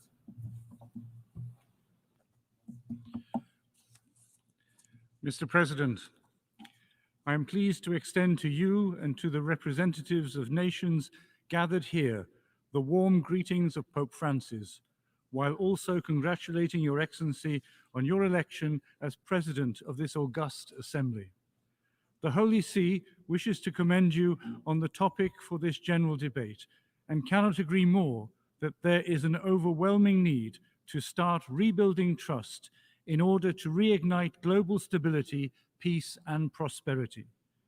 In recent decades, this organization has witnessed an increase in activities on various fronts, including laudable initiatives aimed at reducing poverty, helping migrants, combating climate change, promoting nuclear disarmament, and offering humanitarian aid, along with multiple others. On the other hand, in these last years, we have seen crumbling trust among nations, clear evidence of which is the increase in number and gravity of conflicts and wars. Furthermore, the current conflict in Ukraine has made all the more evident the crisis that has long affected the multilateral system, which needs a profound rethinking if it is to respond adequately to the challenges of our time. All of this has resulted in an inevitable and equally significant increase in the number of meetings held at different levels, though not always in direct proportion to the effectiveness required in pursuing the proposed goals. We witness a marked tendency by states to impose their own ideas and agenda. Pope Francis calls this ideological colonization. It is necessary to return to listening and dialogue in order to solve and avoid further conflicts and lesser the suffering of humanity. The international community must maintain the universality of global multilateral forums and not turn them into clubs reserved for a few elites who think alike and where some are simply tolerated as long as they do not bother anyone. In this sense, I would highlight the following key words for effective multilateralism: dialogue, shared responsibility and cooperation, each in the pursuit of the common good. All this under the banner of solidarity that comes from knowing that we are responsible for the fragility of others by seeking a common destiny. All states must rediscover a spirit of service with the intention of building a global solidarity that expresses itself concretely in helping those who suffer, a task which serves not ideas but people. Indeed, any reform of the UN must be based in rendering what is already existing more efficient and in line with the current era we are living in. In this respect, the multilateral system has shifted its focus from the peaceful coexistence of states to issues that are not that relevant for that purpose, preferring issues pertinent to the lives and patterns of individuals. Thus, a real reform of the UN must favor a reversal of the current priorities, making the UN truly fit for purpose and reviving coordination among states to achieve truly common ends. In other words, going back to the basics, while restoring the healthy distinction between the actions of states and those of civil society, focusing on rebuilding healthy relations and trust between nations.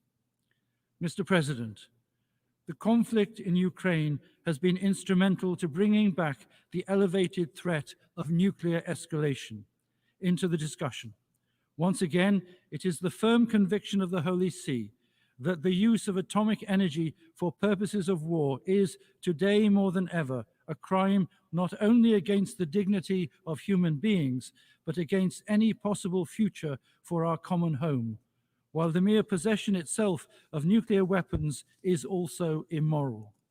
In this context, there is need to instill an ambitious program of work for the second meeting of states parties to the TPNW, including advancement of discussions on the creation of an international trust fund to support a restorative approach to the human and environmental harms caused by nuclear use and testing. The Holy See calls on states to sign and ratify the TPNW, as well as the CTBT and the NPT, which together form the basis for the disarmament and non-proliferation regime.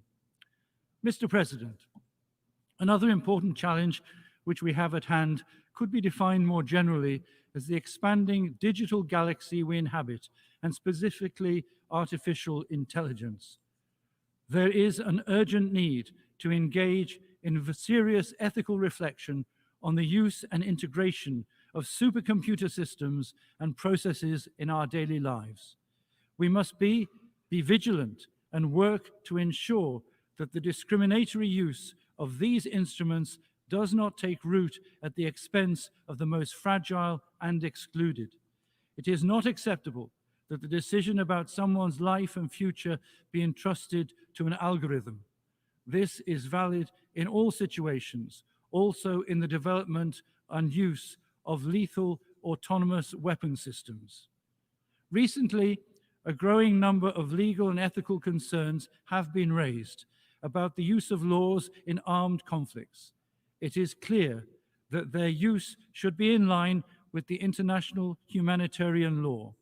The Holy See supports the establishment of an international organization for artificial intelligence, aimed at facilitating the fullest possible exchange of scientific and technological information for peaceful uses and for the promotion of the common good and integral human development. Moreover, the development of new technologies should go in hand with the care for our common home. New technologies should be used to mitigate the planetary crisis of climate change, pollution, and biodiversity loss, and the urgency of acting now to safeguard the world we live in. The international community needs to focus on a positive outcome at the forthcoming COP28 in the UAE, without reducing the discussions on climate change to financing issues. Mr. President, this year we are marking the 75th anniversary of the Universal Declaration of Human Rights, and the 30th anniversary of the Vienna Declaration and Programme of Action.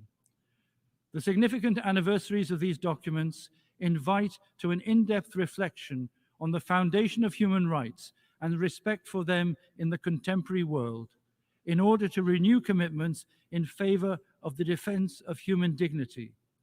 In the world today, numerous forms of injustice persist. While one part of humanity lives in opulence, another part sees its own dignity denied, scorned, or trampled upon, and its fundamental rights disregarded or violated. First and foremost among these are the unborn, who are denied the right to come into the world. Let us never forget that the true litmus test to see if human rights are being protected is the degree to which people have freedom of religion or belief in a country. Disturbingly, we continue to live in a world where people are persecuted simply for professing their faith in public. There are many countries where religious freedom is severely restricted. Indeed, about 1 in 3 of the world's population lives in this condition, and the number only outright is also seems to be growing. Along with the lack of religious freedom, there is also outright religious persecution. I cannot fail to mention that 1 Christian in every 7 is persecuted. Moreover, violence against Christians is on the increase, and not only in countries where they are a minority.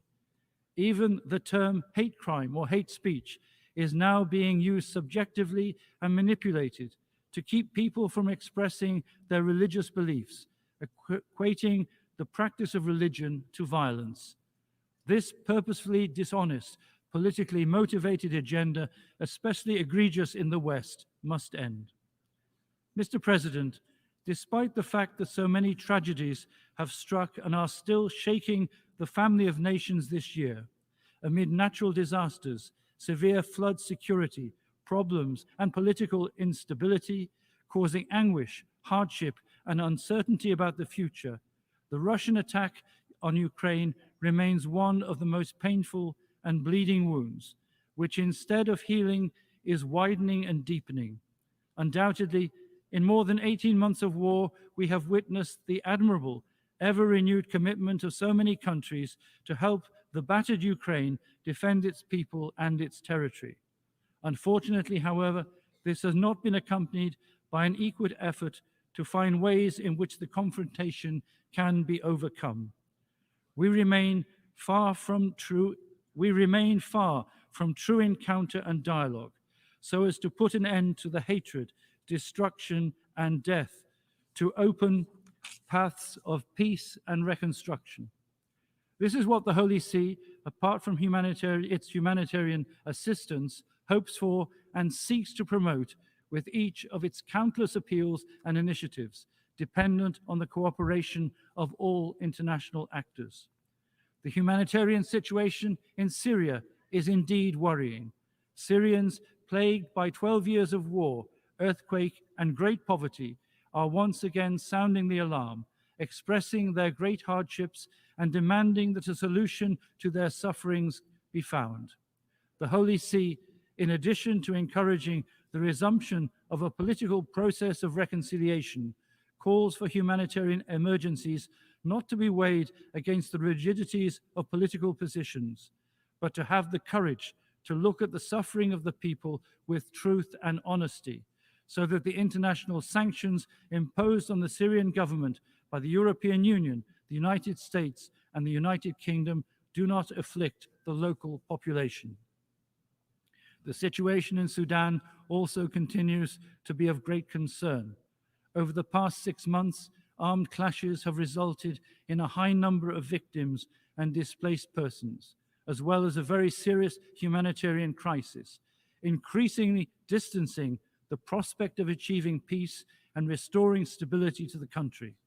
The Holy See makes a heartfelt appeal for the laying down of arms so that dialogue can prevail and the suffering of the population can be alleviated. The Holy See closely follows political events in sub-Saharan Africa and renews its commitment to the promotion of peace, justice, and prosperity. Local churches contribute to national reconciliation processes, and act with a view to the common good, especially in the educational, charitable, and health sectors.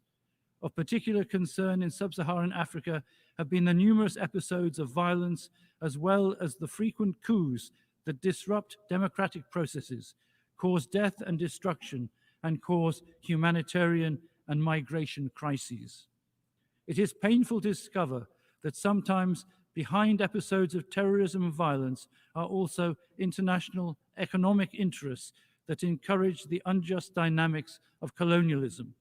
In this regard, I appeal to the family of nations gathered here at this General Assembly to let the spirit of dialogue prevail, to cease all kinds of economic and financial exploitation, and to take care to foster generous and respectful international cooperation. A special thought goes to Nicaragua, with which the Holy See hopes to engage in respectful diplomatic dialogue for the good of the local church and of the entire population. The Holy See urges dialogue and negotiations between Azerbaijan and Armenia with the support of the international community, which will favor a sustainable agreement as soon as possible, thus ending the humanitarian crisis and resolving the dramatic situation in Nagorno-Karabakh.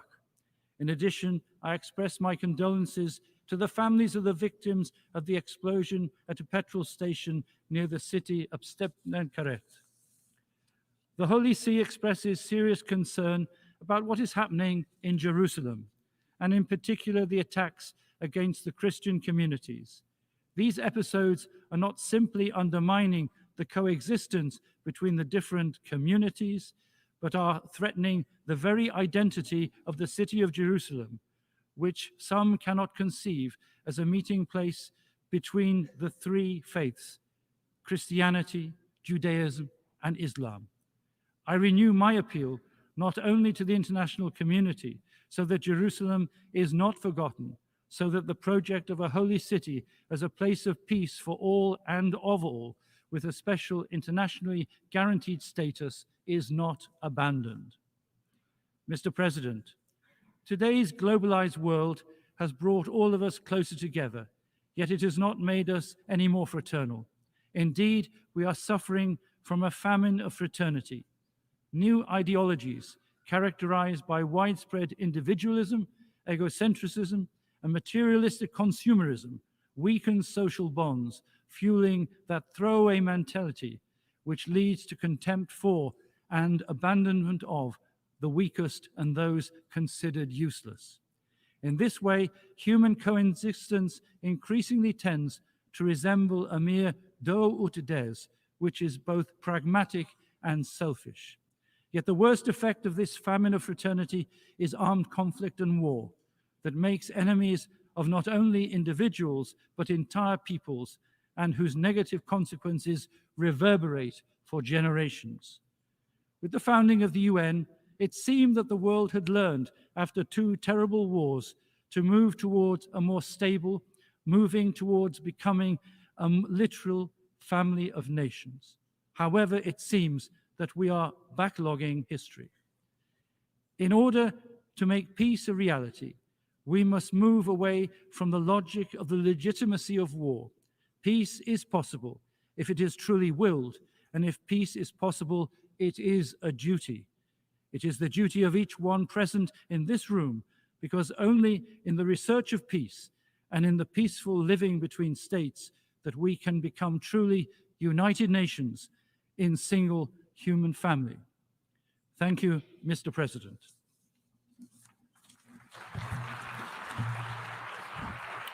I thank the Secretary of Relations of the State of the Holy See.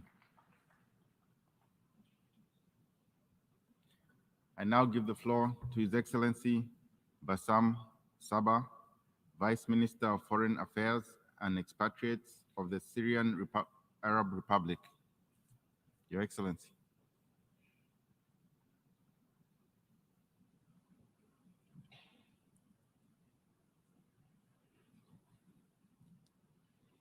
Your Excellency.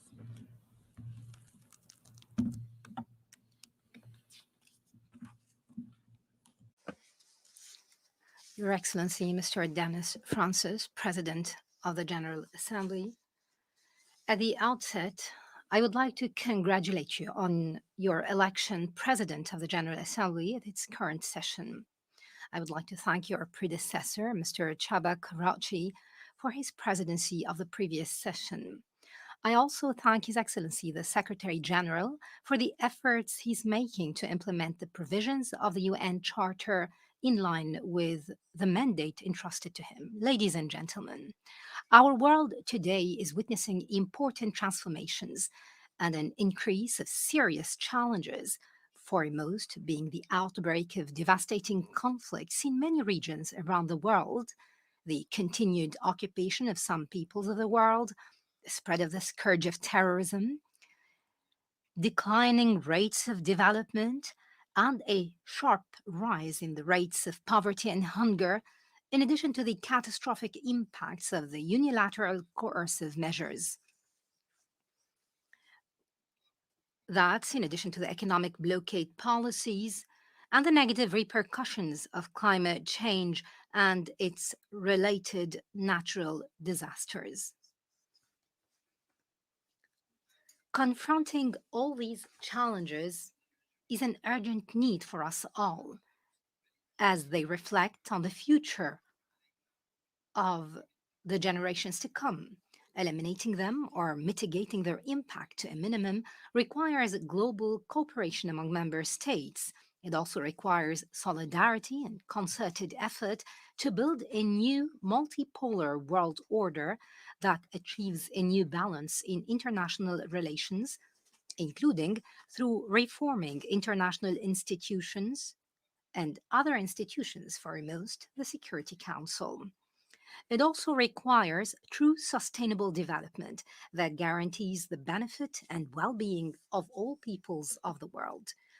Mr. President, the policies of creative chaos adopted by successive American administrations in our region to serve their geopolitical and selfish interests have led to destabilization and insecurity. They work to create and exaggerate problems to ignite tension, thereby resulting in conflicts. They spent billions of dollars to demolish and destroy development achievements made over decades.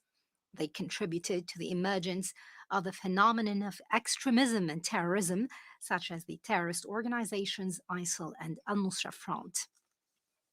Multilateralism, the United Nations Charter, and other relevant international agreements were not spared from this creative American chaos.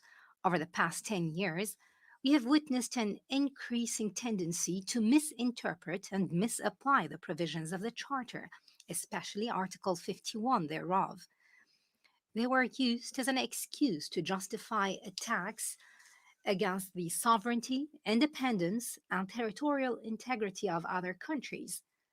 They manipulated the provisions of international conventions and treaties and politicized human rights issues to justify interfering in the internal affairs of other countries and bringing pressure to bear on them. Mr. President, the basic principle affirmed by the Charter of the United Nations is the respect of sovereignty, independence, unity, and territorial integrity of member states. Thus, any acquisition of land of others by force is an occupation. Any illegal military presence on the territory of a sovereign state is a clear violation of this charter and a plain breach of international law. It must end immediately without preconditions or limitations. Accordingly, Israel's occupation of the Arab lands in Palestine and the Syrian Golan since 1967 until this very day, and the resulting and consequent construction of settlement, change of the demographic composition, institutional structure, especially through attempts to forcefully impose the Israeli citizenship on the people of the Golan, Not to mention the plundering of the natural resources of the Golan, the seizure of Syrian farmers' lands to build huge wind turbines, and other documented violations. All of the above represent the most heinous forms of grave and systematic violations of the UN Charter and of international humanitarian law. The Syrian Arab Republic reaffirms its legitimate right to restore the entire occupied Syrian Golan up to the line of June 4th, 1967, no matter how long it takes. It is an inalienable right that is not subject to compromise or pressure and is not subject to the statute of limitations. It is guaranteed by international law and relevant UN resolutions, especially Security Council Resolution number 497 of the year 1981. Syria also stresses that it will exercise its legitimate right to defend its land and people by all necessary means, and to ensure that the Israeli occupation authorities are held accountable for all their crimes with no impunity. Mr. President, Syria has and remains a supporter of the Palestinian cause, as it is the Central Arab cause.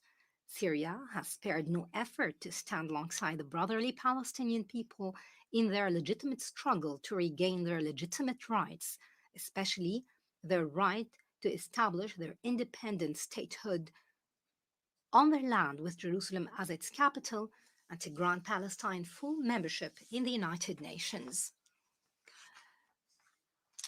What we have witnessed this year of dangerous escalation of Israeli criminal practices, in which the number of victims has reached its highest level, is pushing the region to unprecedented levels of tension and instability. This is exemplified in committing more massacres, the escalation of its military aggression, and its repeated missile bombing of Syrian cities, ports, and civil airports. This has endangered civilian lives and the safety of civil aviation. It has also hampered UN humanitarian operations. Moreover, it has continued its policies of settlement, Judaization, siege, arbitrary arrest, forced displacement, and racial discrimination in the occupied Arab territories. While the Syrian Arab Republic condemns in the strongest terms all these Israeli crimes and attacks, it equally denounces the continued support for such practices or the silence of some countries that proclaim themselves protectors of international humanitarian law and human rights law. This makes them complicit with the perpetrators of these crimes. It clearly demonstrates their double standards. Mr. President, the continued Israeli occupation of Arab lands and its brutal practices are consistent with the destructive role played by some countries on Syrian lands. The United States and Turkey continue to violate Syria's sovereignty, unity, and territorial integrity by insisting on their continued presence, illegal military presence on Syrian lands, and supporting separatist militias and terrorist organizations. This is in addition to the visits by Western political and military officials and others to Syrian territory, by infiltrating Syrian territory without any respect for Syria's sovereignty and independence. This is considered a flagrant interference in its internal affairs. The systematic and exposed American plunder of the Syrian people's national wealth, such as oil, gas, and wheat, has deprived the Syrians of their resources. It has exacerbated their humanitarian suffering in an unprecedented manner. Our latest statistics show that the total value of direct and indirect losses caused to the oil sector in Syria has exceeded 115 billion US dollars. We believe that the United Nations is obligated to hold the United States accountable and ask it to return this looted money to the Syrian government. In parallel, The United States of America and its European allies continue to impose unilateral coercive measures that are illegal, immoral, and inhumane on various sectors in Syria. This has only contributed to exacerbate the suffering of Syrians wherever they are, given the fact that their impact includes third countries. The Secretary General has noted in his reports the impact of these measures on UN procurement and payments. These countries intentionally include in their measures the public health sector, the banking sector, the air transport sector, the Syrian civil aviation equipment, and the energy sector. It also includes banning the supply of oil and its derivatives to Syria, or the import of power plants, equipment related to power generation, or spare parts. They also include bans on importing equipment and machinery necessary for drinking water supply, irrigation, water sterilization and purification, and repair and improvement of the sewage system. The agricultural sector was not spared from these unilateral sanctions, as they included preventing the import of fertilizers and machinery necessary for agricultural production that provides food for the Syrians. Mr. President, ladies and gentlemen, Syria was one of the most stable and prosperous countries in the world. It was achieving food self-sufficiency and providing all the basic necessities of life for its people in a way that was rarely seen in the region. However, the terrorist war launched against Syria since 2011 altered the situation. It caused a humanitarian crisis that was very significant. The severity was aggravated by the imposition of unilateral coercive measures. Recently, the devastating earthquake that struck Syria on February the 6th of this year added a new burden and more suffering. The earthquake destroyed hundreds of buildings, infrastructure, and service facilities. It caused thousands of victims and injuries and made tens of thousands homeless.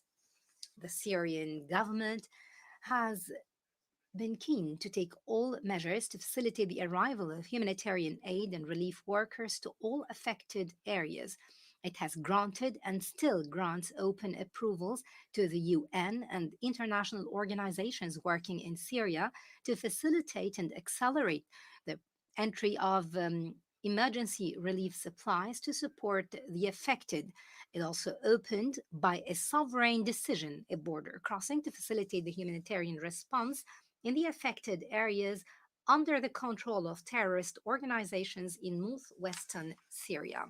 In this regard, the Syrian Arab Republic renews its thanks and appreciation to all countries that stood in solidarity with Syria and its people, all those who have rushed to respond to the needs of the Syrian people in light of the difficult circumstances they faced. It also expresses its appreciation to the Secretary General of the United Nations for launching the flash appeal to respond to the catastrophic repercussions of the earthquake. The Syrian government is still continuing within its limited capabilities to make every effort to address the impact of the earthquake in all 4 affected governorates. Last May, the President of the Republic issued a decree establishing the National Fund to support those affected by the earthquake, with the aim of providing them financial support and helping them overcome the resulting physical, material, or psychological harm. This decree represented the foundation of the basic directions and the National Action Plan approved by the Syrian government to address the repercussions of the earthquake from various aspects. And this to move from the emergency response phase of delivering relief work to the recovery phase. The Syrian Arab Republic reiterates that improving the humanitarian situation in Syria requires providing sustainable solutions to support the Syrians, especially after the earthquake. It requires increasing the size and quantity of early recovery projects in a way that reduces dependency on life-saving humanitarian aid and increases the Syrians' resilience. It would also help provide conditions for a dignified and voluntary return of displaced persons and refugees to their origins. However, this requires donors fulfilling the pledges they have made. Mr. President, turning to the return of refugees, Syria declares before this international organization from this podium its readiness to welcome the return of every Syrian refugee who left their home, village, or city. We call upon our citizens who were forced by terrorist organizations to seek refuge to return to their homeland. The Syrian government has taken all necessary decisions in this field. We are cooperating with the High Commissioner for Refugees and the Arab Contact Committee to reach this noble goal. In this regard, I call upon Western countries that ask refugees not to return to their homeland to stop these inhumane practices. In parallel, Syria responded positively to the efforts and initiatives presented within the framework of the political track. It supported the approach of local settlement and national reconciliation as a way to restore conditions to normalcy all over the country. This would also strengthen national unity and the cohesion of the Syrian society. It has participated in the meetings held in the Astana format. It welcomed its results and maintained communication with the Special Envoy to Syria. Mr. President, the Arab Summit held in May in Jeddah, in the Kingdom of Saudi Arabia, has made a great achievement. It restored to the collective Arab position its shine and to the Arab joint action its momentum. During that summit, the Arab countries affirmed their support for Syria in preserving its sovereignty and territorial integrity to overcome the difficult circumstances it's going through as a result of the terrorist war launched against it and the economic sanctions imposed upon it, in addition to the repercussions of the devastating earthquake that struck the country. Syria expresses its support and solidarity with the Libyan people in facing the repercussions of the hurricane and floods that struck the country, as well as the Moroccan people due to the devastating earthquake. Syria reaffirms its support for the right of the Russian Federation to defend itself and protect its national security in response to aggressive Western policies. In doing so, they are not only defending themselves, but also the rights of all of us to reject the logic of Western and unipolar hegemony. Syria commends the constructive and responsible approach of the Islamic Republic of Iran to return to the Joint Comprehensive Plan of Action from which the USA has unilaterally and illegally withdrew. It calls upon the United States and its Western allies to meet Iran's legitimate demands. Syria supports the One China principle. It supports the positions of the People's Republic of China in confronting attempts at external interference in its internal affairs, whether in Taiwan, Hong Kong, or Xinjiang. It stresses China's inalienable right to take whatever measures and steps it decides to defend its sovereignty, especially to counter the unprecedented escalation and provocation policy practiced by the USA against it. Syria condemns the unjust economic blockade imposed on Cuba for decades, including the US administration's extension of the so-called trading with the enemy law. Syria calls for an end to the military action and exercises conducted by the United States on the Korean Peninsula, which lead to escalation of tension in this region. Syria also demands the lifting of all forms of unilateral coercive measures imposed by Western countries on the Russian Federation, Iran, Venezuela, Belarus, Nicaragua, the Democratic People's Republic of Korea, Zimbabwe, Eritrea, and against my country, Syria. It considers them economic terrorism no less brutal or dangerous than armed terrorism, especially in terms of its catastrophic humanitarian effect on the targeted peoples. To conclude, Mr. President, ladies and gentlemen, The platform of the United Nations General Assembly was created to be a platform for dialogue and public diplomacy among member states, and not a platform for leveling false accusations or launching hostile campaigns against each other.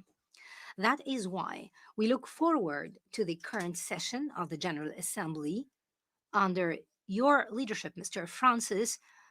We look forward to it being able to fulfill the slogan you raised, that is, rebuilding trust and reigniting global solidarity, accelerating action on the 2030 Agenda and its sustainable development goals towards peace, prosperity, progress, and sustainability for all.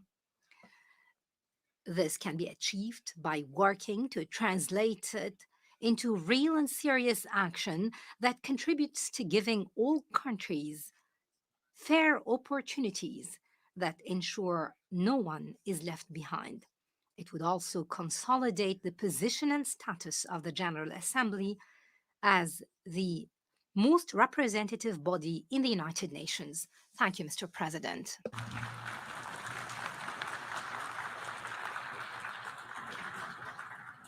I thank the Vice Minister for Foreign Affairs and Expatriates of the Syrian Arab Republic.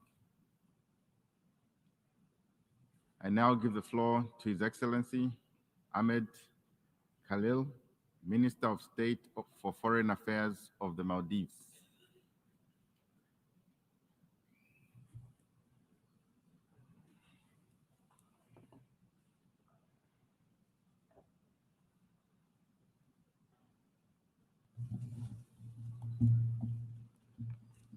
Excellency, the floor is yours.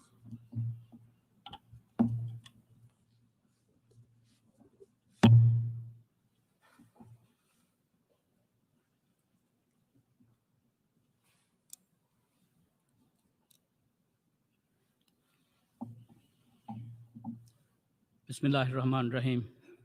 Mr. President, Mr. Secretary General, distinguished delegates, let me begin by congratulating you, Mr. President, on your election to this important high office. It is a testament to one of our key principles, that seeds can lead and seeds must lead.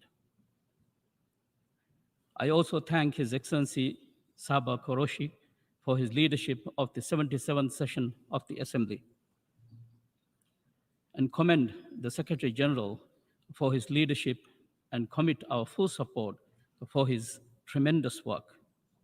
Mr. President, our global community today grapples with multifaceted challenges, from ongoing and new conflicts to pandemics, climate change, to food insecurities, gender-based inequalities, to intolerances.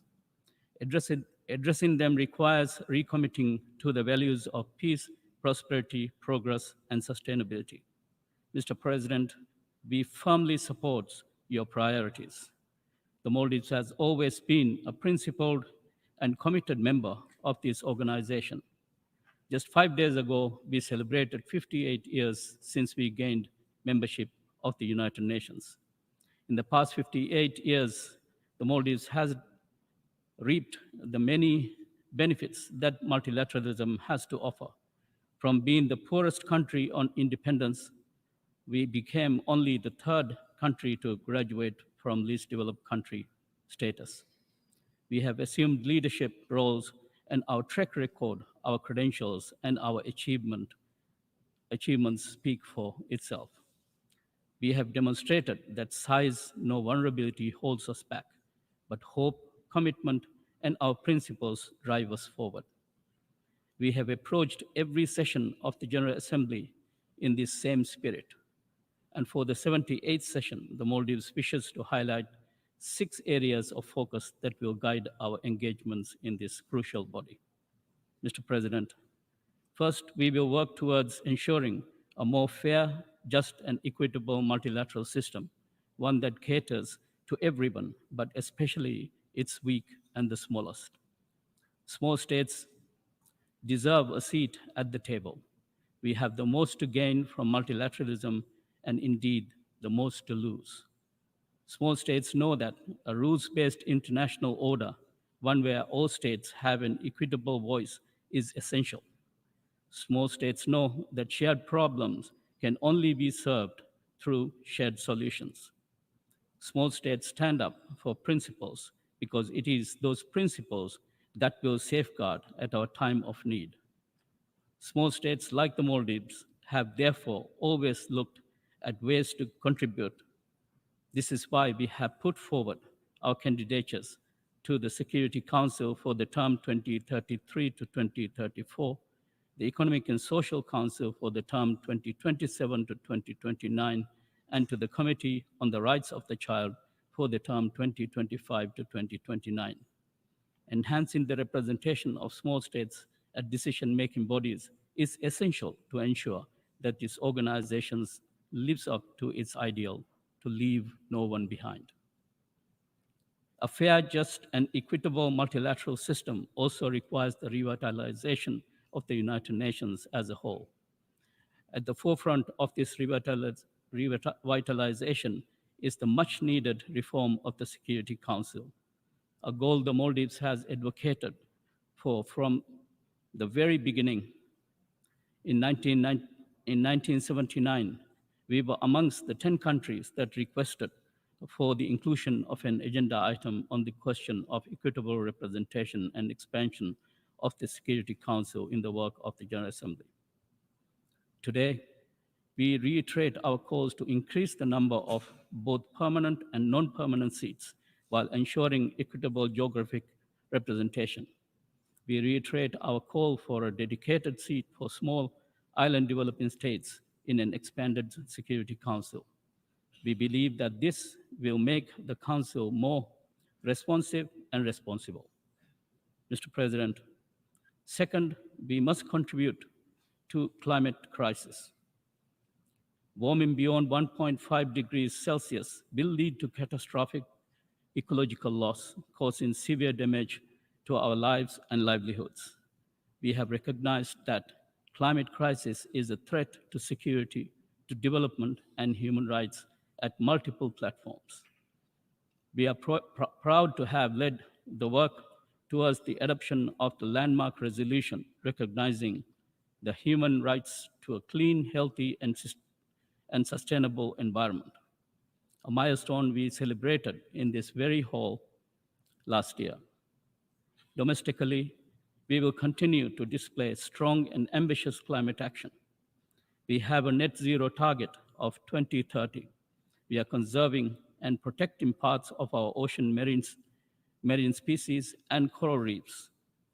And we are taking concrete steps to phase out single-use plastics.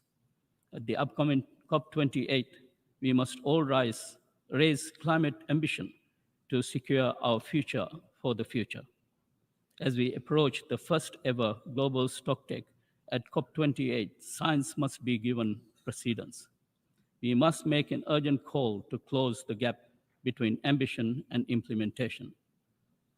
A definitive roadmap to reduce emissions is in line with the Paris Agreement's main goals is crucial. We must also see adaptation as a universal challenge and demand adequate financing. We must operationalize and capitalize the loss and damage fund and scale up existing funding arrangements. Given the inherent link between climate and the oceans, we must also do more to protect this vast and important resource. As a large ocean state, we have an added responsibility to protect the ocean and its marine resources, a responsibility many of us share. We have seen the value of working together to fight climate change and protect our environment. Earlier this year, we asked the International Court of Justice for an advisory opinion on the obligation of states with respect to climate change. This is the historic Kunming-Montreal Global Biodiversity Framework was adopted, promising to deliver for nature. The historic BBNJ agreement was adopted, and we call for international support to build capacity in implementing provisions of the agreement. We also call for ambition during the intergovernmental negotiations to develop an internationally legally binding instrument to end plastic pollution. It is time to turn agreements into action. Mr. President, our third priority area is to renew our commitment to the 2030 Agenda with the provision of adequate and sustainable financing for development. The SDG Summit and the high-level dialogue on financing for development have already expressed our collective commitment towards addressing these issues. Today, we stand at the midpoint of the implementation of the 2030 Agenda. The Maldives showcased its progress, presenting our second voluntary national review in July at the high-level political forum. We identified that physical and digital connectivity can accelerate our achievement of the 2030 Agenda. Recognizing this, the government of Maldives has established an integrated national public ferry network which connects our widely dispersed islands to one another. We are also undergoing a digital revolution with the proliferation of online education, telemedicine, and e-payment systems. We are bringing services closer to the people who need them. These efforts are in turn supporting micro, small, and medium enterprises, the backbone of our economy. The provision of easy payment procedures coupled with enhanced physical connectivity has expanded the reach of MSMEs beyond individual islands.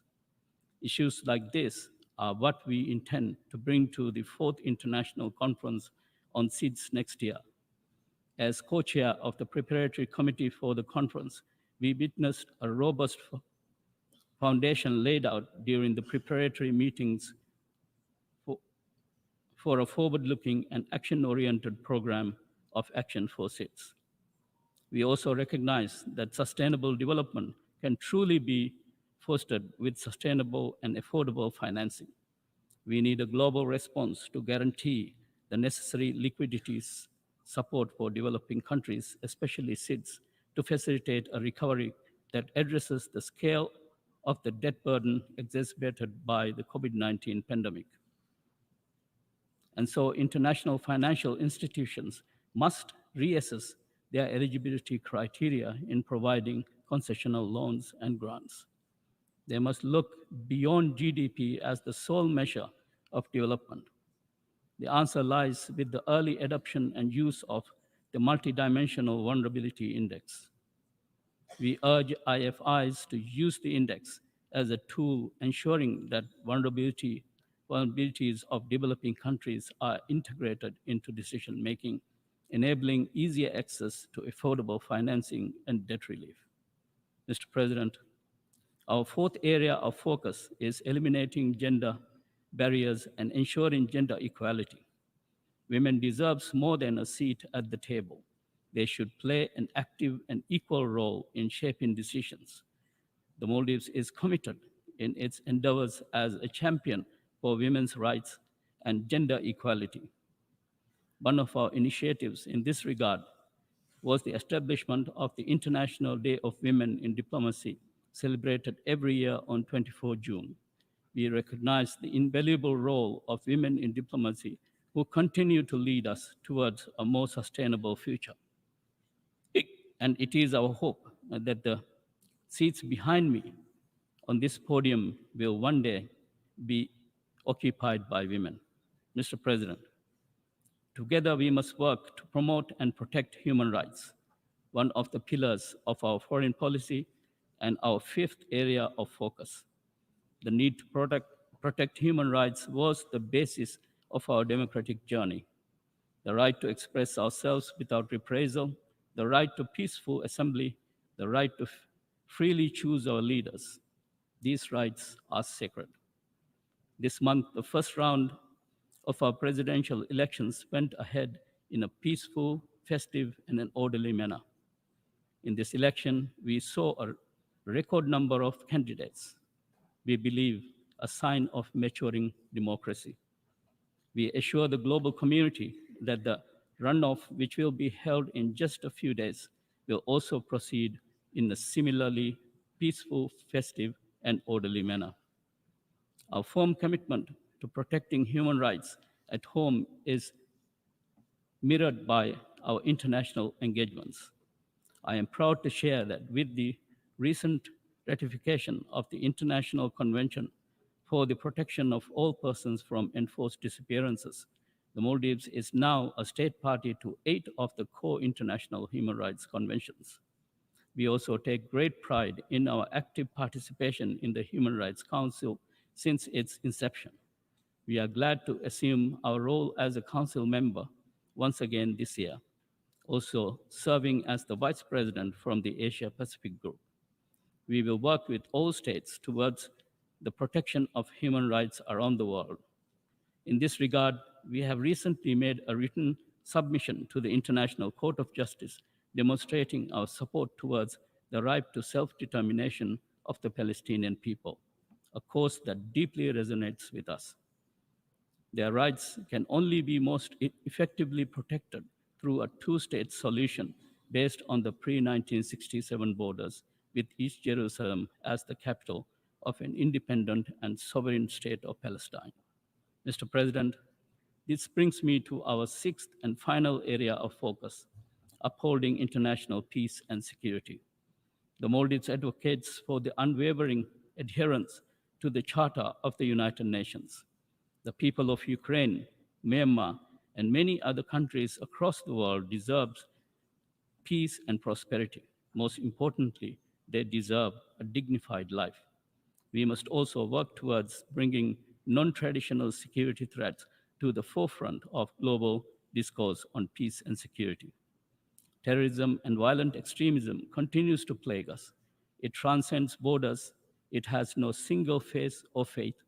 As such, the Maldives remains resolute in its unwavering commitment to countering terrorism and extremism.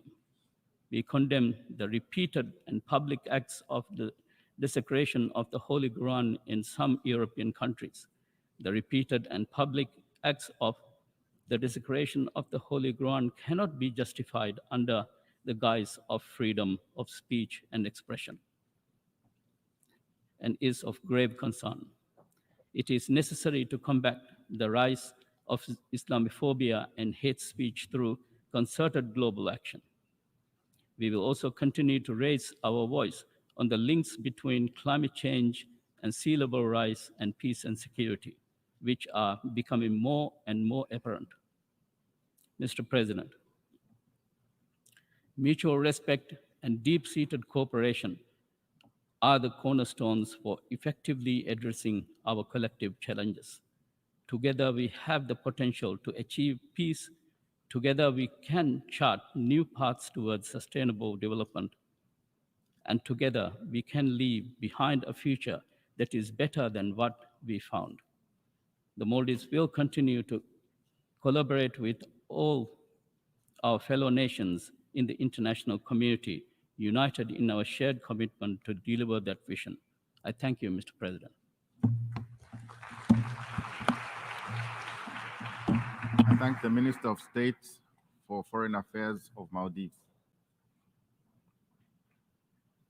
I now give the floor to His Excellency Dennis Ronald Moncada Colindres, Minister of Foreign Affairs of Nicaragua.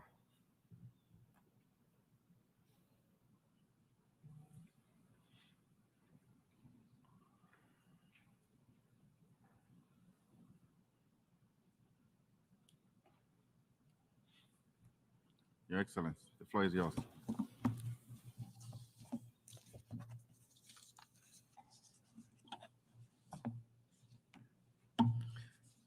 Señoras, señores, el compañero. Ladies and gentlemen, Daniel Ortega, President of Nicaragua, wishes to send to you and to the world the following message.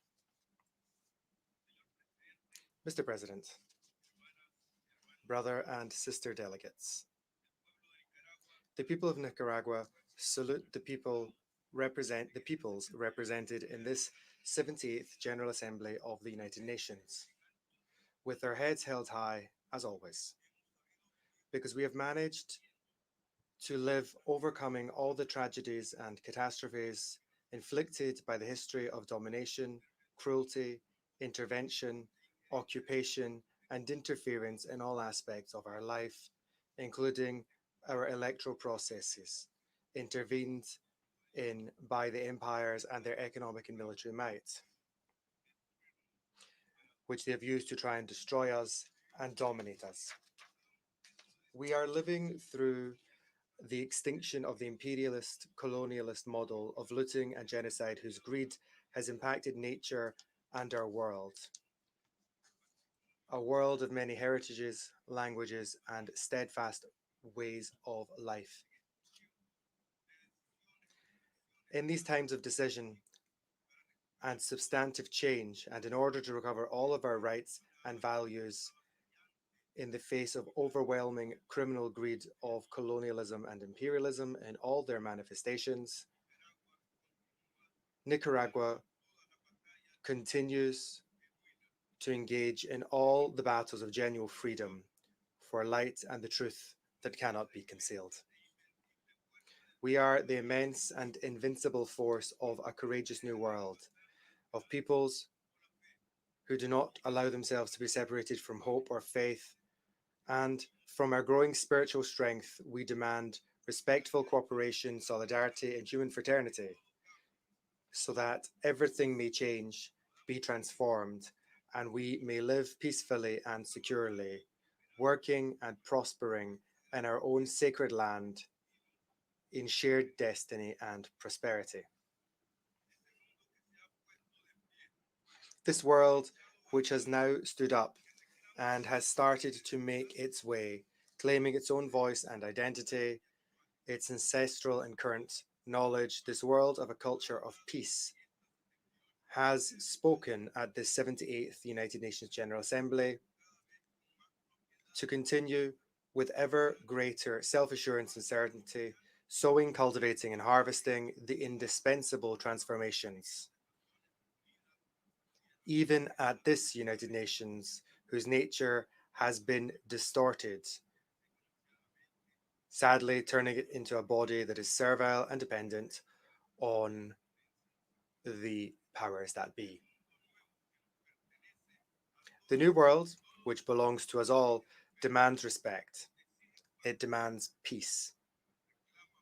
It insists on peace, justice for everyone. It demands remembrance, history, reparation, and non-repetition. That is why, from this rostrum of the 78th General Assembly, we demand that the United Nations enforce the mandate of the International Court of Justice in The Hague, which in 1986 sentenced the United States of America to compensate Nicaragua, at least in part, for the costs of the destruction, permanent aggression, pain, and suffering of hundreds of thousands of families during the insane and vengeful war imposed on our country and our people in what was then called the counter-revolution. Of course, this will not restore lives. It does not alleviate the broken hearts of so many families and individuals, but at least it allows for rebuilding for all Nicaraguans the economic, social, productive, cultural infrastructure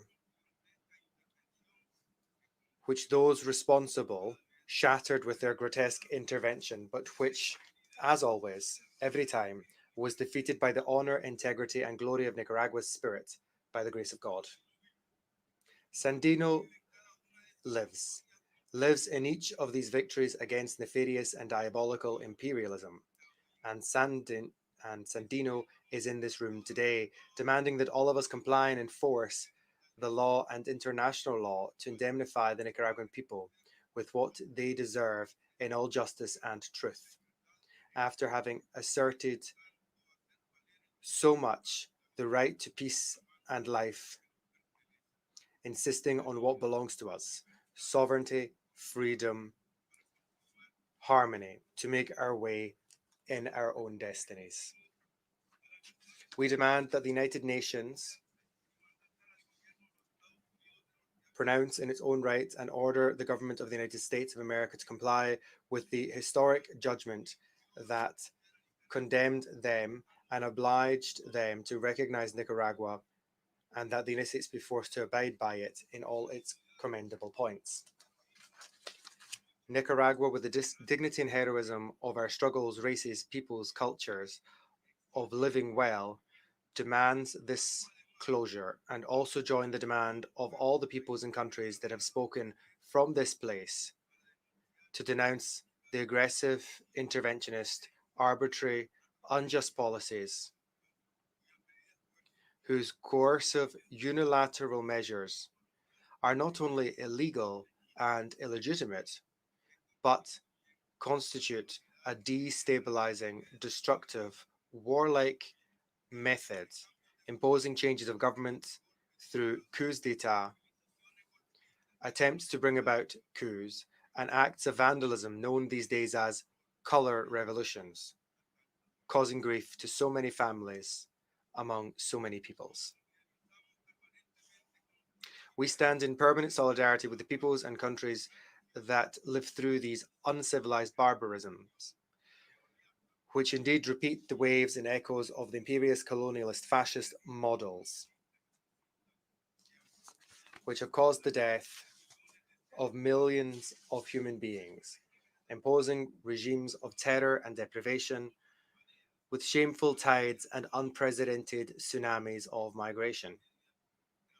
These tragedies trace the desperation of injustice and the neo-colonial pretense to silence, dominate, and exclude, so as to continue plundering the wealth of the world's peoples. Entire countries have been laid waste in these brutal scorched earth policies, which seek to satisfy the beastly appetites of the earth's imperialists. Entire countries have been occupied, and their peoples sacrificed and massacred via the same atrocious policies and actions, violating all rights, which reinforce what we know and denounce here again as hate crimes. Our permanent and combative solidarity with the Palestinian people, the Syrian people, the Sahrawi people, the Eritrean people, the people in all those places that have wanted to create fascist and neo-Nazi enclaves. Our permanent and combative solidarity to all the peoples in struggle in Africa, Asia, and Latin America. We are peoples and countries that resist and fight the blockades, the economic warfare, the systemic and permanent intervention in the social, cultural, economic, and political life of all of our institutions. As you note, more and more violations of all rights on top of one another. Our combative solidarity with the people of Cuba, with Martí, Fidel, Raúl, Miguel Díaz-Canel, over 62 years of murderous blockade. Our combative solidarity with the Bolivarian Republic of Venezuela, where Chavez lives on, the struggle goes on, and where Nicolás has defeated all attempts at destruction. Our combative solidarity with the peoples and governments of our Central American region that do not bend the knee in the struggle for security, for peace, so as to confront and conquer the hell of poverty. Our solidarity with Honduras and its brave president, Xiomara Castro. Honduras, our fraternal neighbor, where Morazán and Sandino prevailed, our family, fraternal embrace, always in solidarity. Our combative solidarity with Bolivia, the great people of Tupac Katari, who are moving ahead amidst the same threats as always, with the people of Argentina and their sovereign rights over the Malvinas Islands, with Puerto Rico, brave and unstoppable in their just struggle for independence. Our strength is with the People's Republic of China, the power that today shows the world and the human family how solidarity respectful cooperation, generous brother and sisterhood can be practiced and lived between older brothers and sisters, younger brothers and sisters, but all as one big family with a common destiny, such that we may fight to overcome the actions of dispossession and economic stagnation and poverty imposed as it is on so many peoples. Our active and combative solidarity with the Democratic People's Republic of Korea in its historical battles for sovereignty and rights. To the people of Belarus, always dignified and in solidarity, our respect and recognition. Our solidarity and combative strength with the historic struggles waged by the Russian Federation for peace and security, for a world that we must all defend from the growing threats of empire and their neo-Nazi policies, their fascist emblems and contents, which intend to return us to the perversion of expansionism and wars of domination, which left millions of dead and families destroyed around the globe.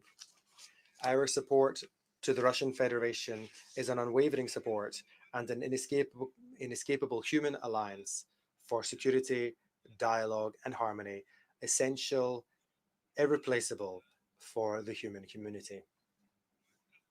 Our solidarity and accompaniment with the Islamic Republic of Iran, another example of sharing and coexisting with peoples ravaged by imperial greed. Despite the incessant, excessive, and infernal arrogance of those who think they are superior, we reaffirm it here today. They do not separate us, and together we travel along paths of courage and dignity. Mr. President, ladies and gentlemen delegates, from this forum, we demand respect for the United Nations system in order to return to its founding values. In this other world where we learn, keep ourselves abreast, and continue defending just, sovereign, self-defined models based on the maxim respect for the rights of others is peace. Ex-Tercel Commander Human Chavez Frias had already expressed this before the United Nations General Assembly in 2005. He said the United Nations must be refounded, and this was taken up by Nicaragua's Foreign Minister of Dignity, Miguel de Soto, also President of the United Nations General Assembly, when in 2008 he raised the urgency of refounding the United Nations to serve the world's peoples. The United Nations has just held a meeting of heads of state and government of the G77 plus China in Cuba, which reached agreements of fundamental importance for the world, agreements that must be taken on board and fulfilled so that, with a consciousness of freedom and of the brother and sisterhood of the human family, we can continue to break the chains of slavery and dependence, of submission and subordination, of servile obedience, which the selfish, ambitious, and perfidious colonial imperial interest intends, even at this stage in history, to continue imposing on us. We look with hope and see the recent meetings and enlargement of the BRICS, which today, with Brazil, Russia, India, China, South Africa, and joined by Argentina, Saudi Arabia, the United Arab Emirates, Egypt, Ethiopia, and Iran, represent new forces and strength in the struggles for our economic and financial sovereignty as free and capable peoples. In the face of all the advances in science, technologies, techniques, including those pretentiously called artificial intelligence, as if not themselves the fruit of human intelligence, Nicaragua demands the full participation of the peoples who have made possible with our blood and resources these advances of the conquerors. We demand What is ours? The right to fully live this development, improving the conditions of labour, study and life by right of our peoples. At the same time as we propose inclusion, Nicaragua also proposes the rational, beneficial use of these resources of humanity, which in the hands of the malevolent constitute weapons of mass destruction against countries, peoples, and communities. Always together, always advancing, as Sandino said, with proposals based on respect, consideration, brother and sisterhood, and a nation for all, based on our country's sovereignty. Nicaragua joins the intense search for and struggle to defend our inheritance of natural resources, our cultures, our languages, our ways of life, our original communities working every day and tirelessly for peace, which is not only a right, but an urgent necessity for the survival of humanity. That is to say, for life as we all deserve it. The aggressions which they arrogantly and hotly call sanctions do not define us, nor do they intimidate us, nor do they disable or bend us, nor do they lead us to sell out or surrender. We indeed do not know the word surrender. Allow me to reaffirm it. The aggressions which they arrogantly and hotly call sanctions shall not define us or intimidate us, disable or bend us, or lead us to sell out or to surrender. We do not know the word surrender. Life is made up of daily struggles to assert what belongs to us. A world free of war, of chemical and nuclear weapons, of looting, ignorance, fraud, of new deceptions and brazen theft, including the assault on our talent. A world free of offences because war, looting and poverty caused by them, misery, pandemics, the lack of health, education, housing, the lack of favourable living conditions, all constitute offences that are degrading, humiliating, cruel, degrading, and an immense prison where human security is denied, promoting seas of exodus, bereft of dignity, cutting off hope, joy, culture, and life for the majority of the planet. A world free of brutality, free of aggression, of arrogance, a world free of supreme ignorance, a world free of hatred, evil, misery, a world free of sadness, of emotional toxicity, a world free of deformation, apathy, depression, intentionally created by drugs, which have become another form of terrorism, among so many other perversions and provocations that besiege us. A world free of impositions, a world of vigour, courage, values, a world committed to a simple, powerful, forceful common good. That love is stronger than hatred and that it can conquer all. Love, which we all so dearly need to build trust so as definitely to install new horizons and prodigious futures.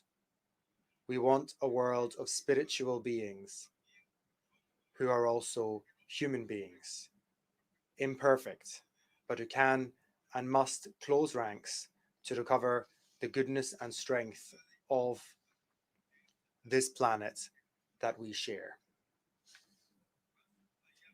Above and beyond all the forms of terrorism inflicted on us, there is the spirit, the eternal flame, the insignia and axiom of our human condition. For that we fight. That is why we will win. And because of this, we will overcome. Written in Managua, 26 September 2003, Daniel Ortega Savera Rosario Murillo. Thank you very much. I thank the Minister of Foreign Affairs of Nicaragua. I now give the floor to His Excellency Song Kim, Chair of the Delegation of the Democratic People's Republic of Korea.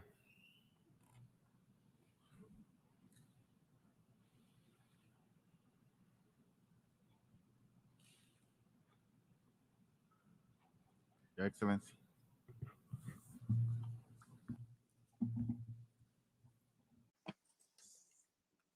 Mr. President, Mr. Secretary General, distinguished representatives, allow me first of all to congratulate you, Mr. Dennis Francis, on your election as President of the 78th session of the United Nations General Assembly.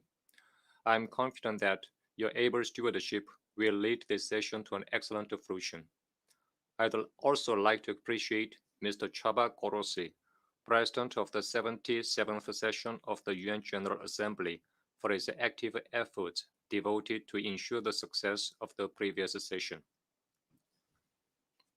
Mr. President, peace, prosperity, progress, and development are the main purposes of the foundation of the United Nations, and they remain an invariable desire of the humankind as ever.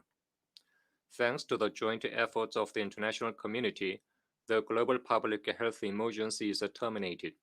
However, the world has yet to be freed from the socio-political instability incurred by the malignant pandemic crisis COVID-19.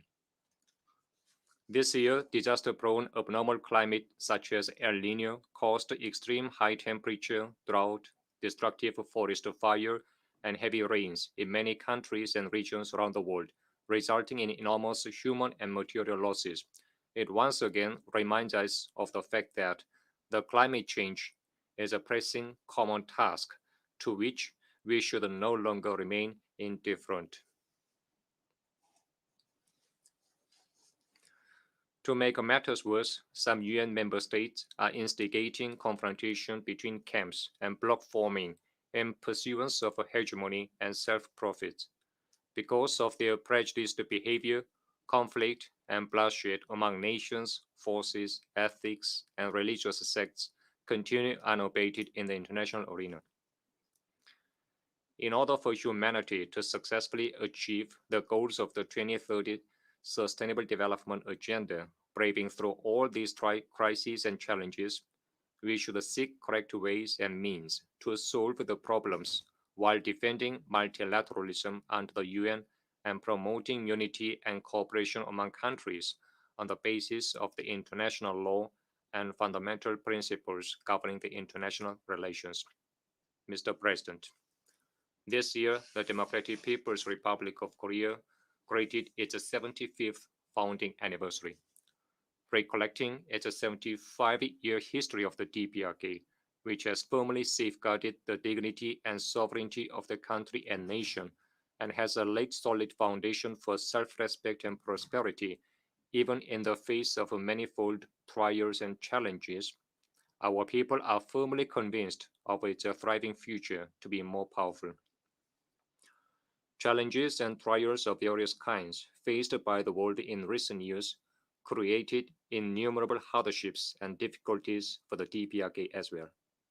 But the government of the DPRK achieved encouraging and progressive and proud successes one after another in all sectors, including economic construction and improvement of people's living standards, overcoming the difficulties on its initiative by positive efforts. As the malignant disease mutates into new variants with a high transmission and immunity evasion and continue to threaten the existence and development of humankind, it controls and manages the anti-epidemic situation in a stable manner, relying on scientific and transparent anti-epidemic policy and entire people's strong unity of voluntary action.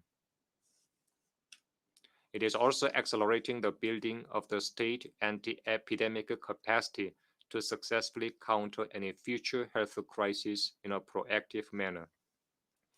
It has put considerable efforts into developing all sectors of the country in a simultaneous and balanced way.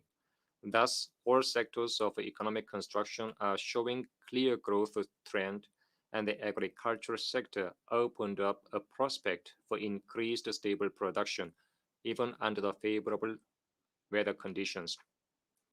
Providing the people with affluent and civilized living conditions is the supreme principle that governs the activities of the Workers' Party of Korea and the DPRK government.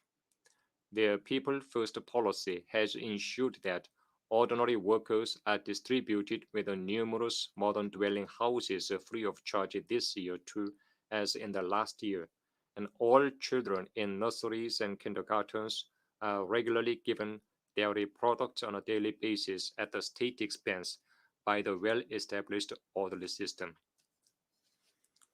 The DPRK government has made dynamic efforts to cope with ever-worsening climate change and disaster-prone abnormal weather conditions.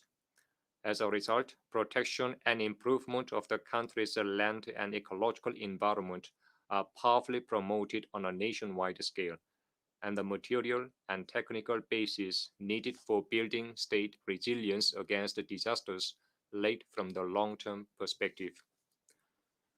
The achievement made in national economic development and improvement of the people's livelihood, even amidst harsh conditions, is a precious fruition of a patriotic and devoted efforts of the entire Korean people, striving to bring earlier a happy future for themselves and prosperity by dint of self-reliance and self-development. Mr. President, for the Korean people aspiring to a perfect and substantial attainment of the grand objectives for overall national prosperity, it is the first and foremost requirement for them today to defend the security environment and development interest of the state. However, high-handed and arbitrary practices of some member states have created unpleasant situation on the Korean Peninsula this year that runs counter to the theme of the current session, oriented towards peace, prosperity, and progress for all. Owing to the reckless and continued hysteria of nuclear showdown on the part of the United States and its foreign forces, the year 2023 has been recorded as an extremely dangerous year, that the military security situation in and around the Korean Peninsula was driven closer to the brink of a nuclear war. From the beginning of the year, the United States and the Republic of Korea made hysterical remarks of confrontation, such as end of the regime and occupation of Pyongyang, in flagrant violation of the principles and purposes of the United Nations Charter. They staged largest-scale joint military exercises of clearly aggressive nature, one after another, on our doorstep, including the Freedom Shield, Sangnyong Combined Joint Fire Annihilation Drill, and Ulchi Freedom Shield. After fabricating the so-called Nuclear Consultative Group in April, committed to the planning, operation, and execution of a preemptive nuclear strike against the DPRK, the United States is now moving on to the practical stage of realizing its sinister intention to provoke a nuclear war by frequently dispatching strategic nuclear submarines and strategic nuclear bombers carrying nuclear weapons in and around the Korean Peninsula for the first time in decades. The formation of the tripartite military alliance among the United States, Japan, and the ROK has also put into practice its long-sought ambition for Asian version of NATO, thus introducing a new Cold War structure to Northeast Asia. Mr. President, the current dangerous situation on the Korean Peninsula is attributable to the United States in its attempt to realize its ambition for hegemony by all means, overestimating its powers. But due responsibility also lies with the incumbent ROK ruling forces that try to impose the scourge of nuclear war on the nation obsessed with pro-US submission and fratricidal confrontation. Only a few days ago, at this very place, Yoon Song-yeol unreasonably denounced our just and legitimate measures to enhance national defense capabilities, and even went further to make provocative remarks about the normal development of cooperative relations among our friendly neighbors. Development of equal and reciprocal relations between and among independent sovereign states is not an issue for the ROK to interfere in, as it is no more than a colony of the United States. Ever since the current puppet government came to power, the whole area of the ROK turned literally into a military colony of the United States, powder keg of war and military outburst due to its psychophonic and humiliating policy of depending on outside forces, and the Korean Peninsula is in a hair-trigger situation with the imminent danger of a nuclear war outbreak. The reckless acts of the US and its foreign forces are exerting irreversibly destructive impact on the regional political military situation and security structure as they drive the situation of the Korean Peninsula into actual armed conflict. Given the prevailing circumstances, the DPRK is urgently required to further accelerate the buildup of its self-defense capabilities to defend itself impregnably. It is only too natural that the more reckless military moves and provocations of the hostile forces are intensified, threatening the sovereignty and security interests of our state, the more our endeavors to enhance national defense capabilities would increase in direct proportion. The DPRK remains steadfast and unchanged in its determination to firmly defend the national sovereignty, security interests, and well-being of the people against the hostile threats from the outside. The US and its foreign forces should look back on the consequences of their hostilities committed so far, tarnishing the image of our state and gravely infringing upon our sovereign security and fundamental interests, and make a right choice, judging what the end result would be. Mr. President, Comrade Kim Jong-un, President of the State of the Democratic People's Republic of Korea, said, "We should not tolerate the imperialist moves of aggression and war against sovereign nations. Instead, we should struggle to ward off the danger of war and defend global peace and security."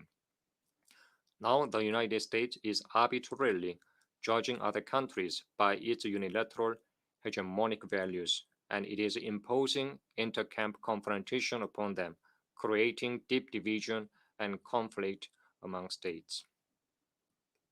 As the US is seeking political military collusion on an unprecedented scale for alleged cementing alliance and reviving and expanding worldwide such aggressive military bloc as NATO, whose days are numbered, the world is now faced with the worst security crisis after the World War II.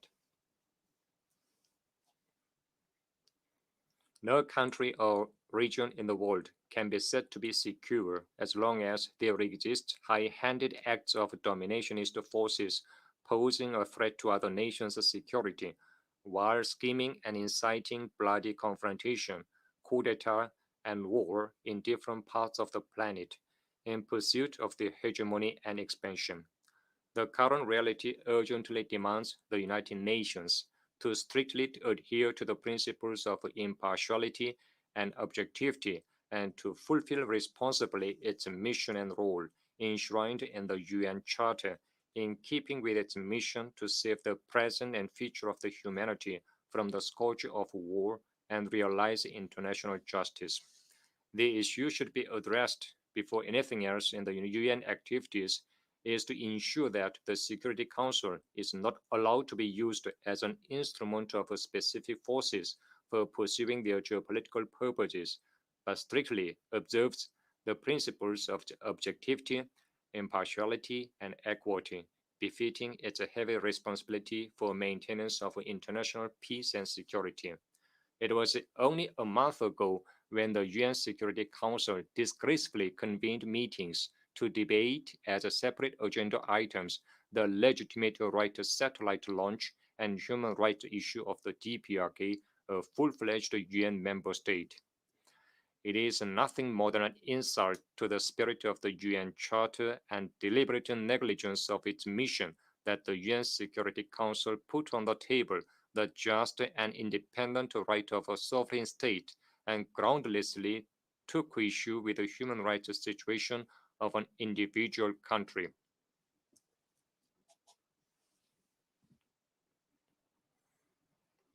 It has no relevance at all with its mandate of maintaining international peace and security.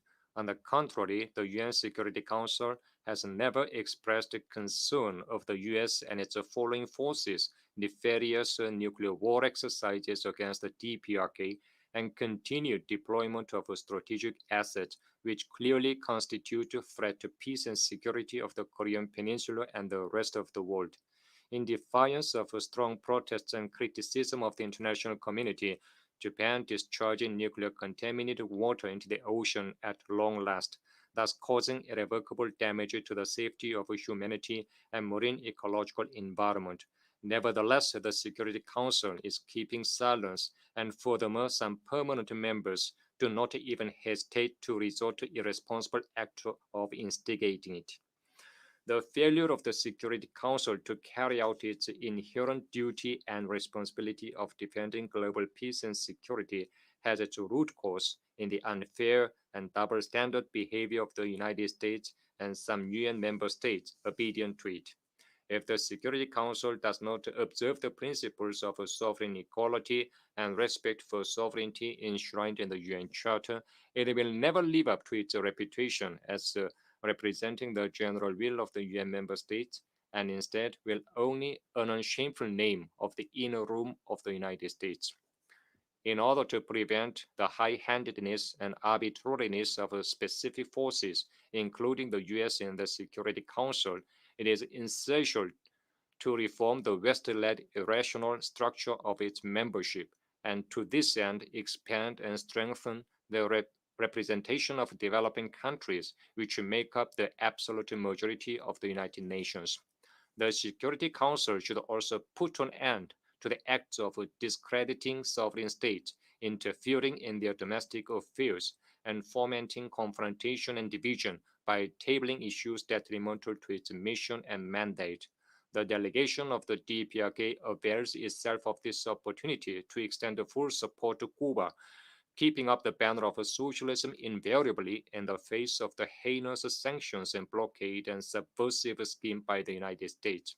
We also strongly reject and condemn the U.S. economic, commercial, and financial blockade against Cuba, the decades-long economic genocide, and its designation as a state sponsor of terrorism, and demand their immediate withdrawal. At the same time, we call for immediate, complete, and unconditional withdrawal of all coercive and unjustifiable measures against Syria, Venezuela, Iran, and other independent countries. We also express our invariable support for and solidarity with the Palestinian people in their righteous cause to regain their legitimate national rights, including establishment of an independent state with the East Coast as its capital. Mr. President, distinguished representatives, independence, peace, and friendship are the foreign policy ideals consistently maintained by the Democratic People's Republic of Korea. The DPRK will in the future too forge unity and cooperation with all countries and nations that aspire after independence and love justice, while opposing and rejecting aggression, intervention, domination, and subordination, regardless of differences in ideals and systems.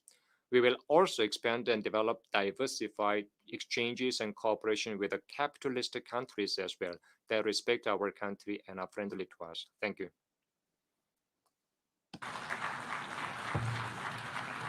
I thank the chair of the delegation of the Democratic People's Republic of Korea. I now give the floor to His Excellency Mark Hamain Araba, chair of the delegation of Benin.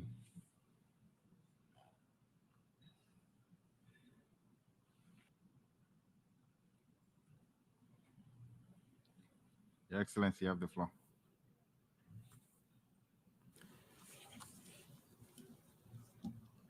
Monsieur le Président. Mr. President of the 78th session of the General Assembly, ladies and gentlemen, heads of state and government, Mr. Secretary General, ladies and gentlemen, heads of delegations, distinguished delegates, ladies and gentlemen, the great honor and privilege fall upon me on behalf of Mr. Patrice Talon, President of the Republic of Benin, to speak on behalf of him as follows, and I quote, "It is my pleasure to start by expressing my warm congratulations to you, Mr. President, on your brilliant election to the presidency of the 78th session of the General Assembly, and express my wishes to you of full success in accomplishing this great task. I take this opportunity to also address my congratulations to your predecessor, His Excellency Mr. Kazwaza Korosi, and Benin is very pleased to have seconded him as a vice chair, and would like to congratulate him on the remarkable manner in which he presided over the work of the 77th session.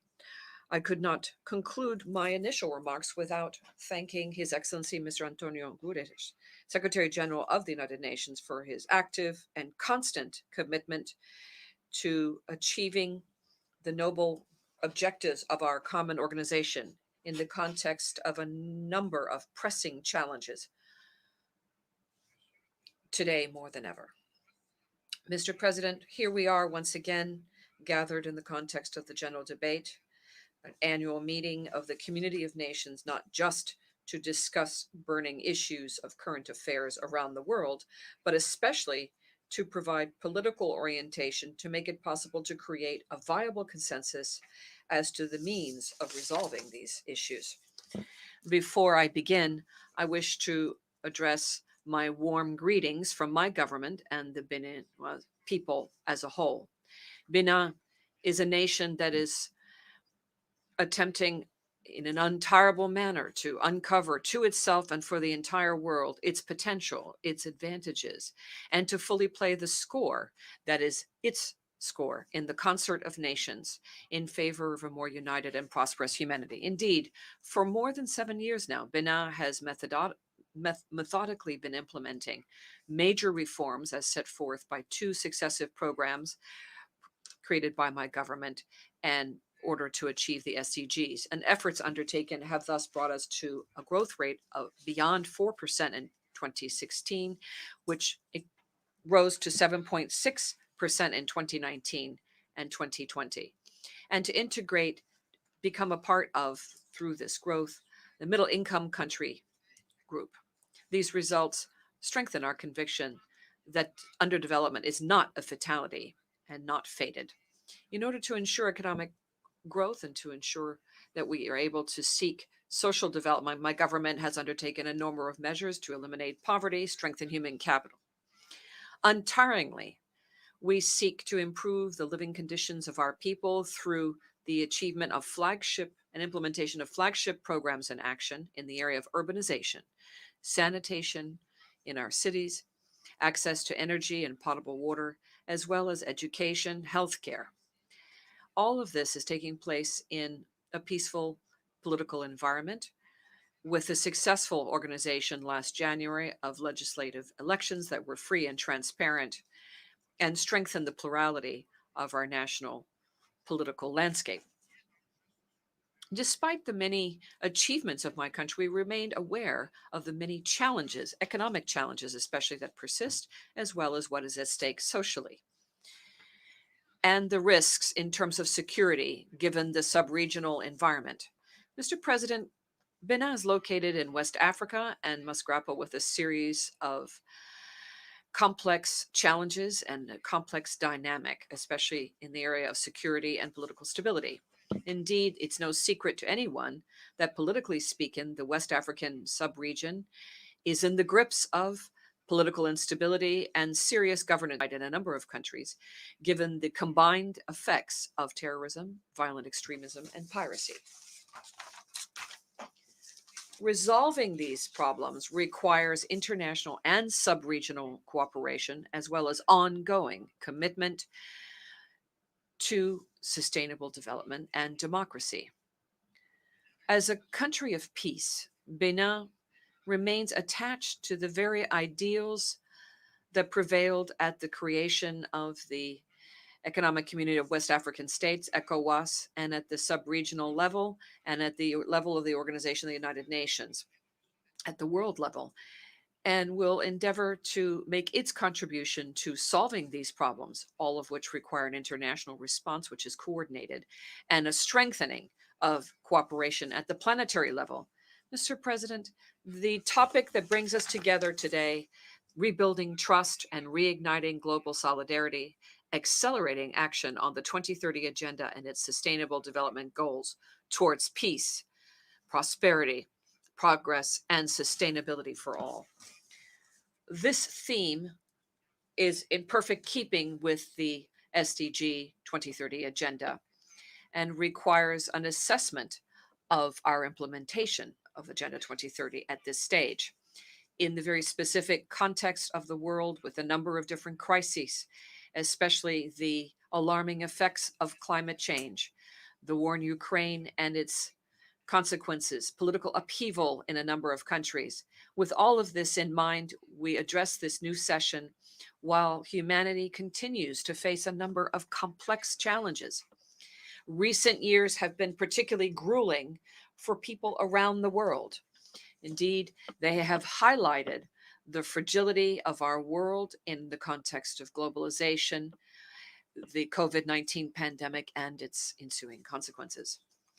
In a world shaken by convulsion, broken by inequality, and defenseless against new threats, the United Nations must remain, for all peoples of the planet, as a beacon of hope, of solidarity and humanism, and we must preserve it at all cost and strengthen it.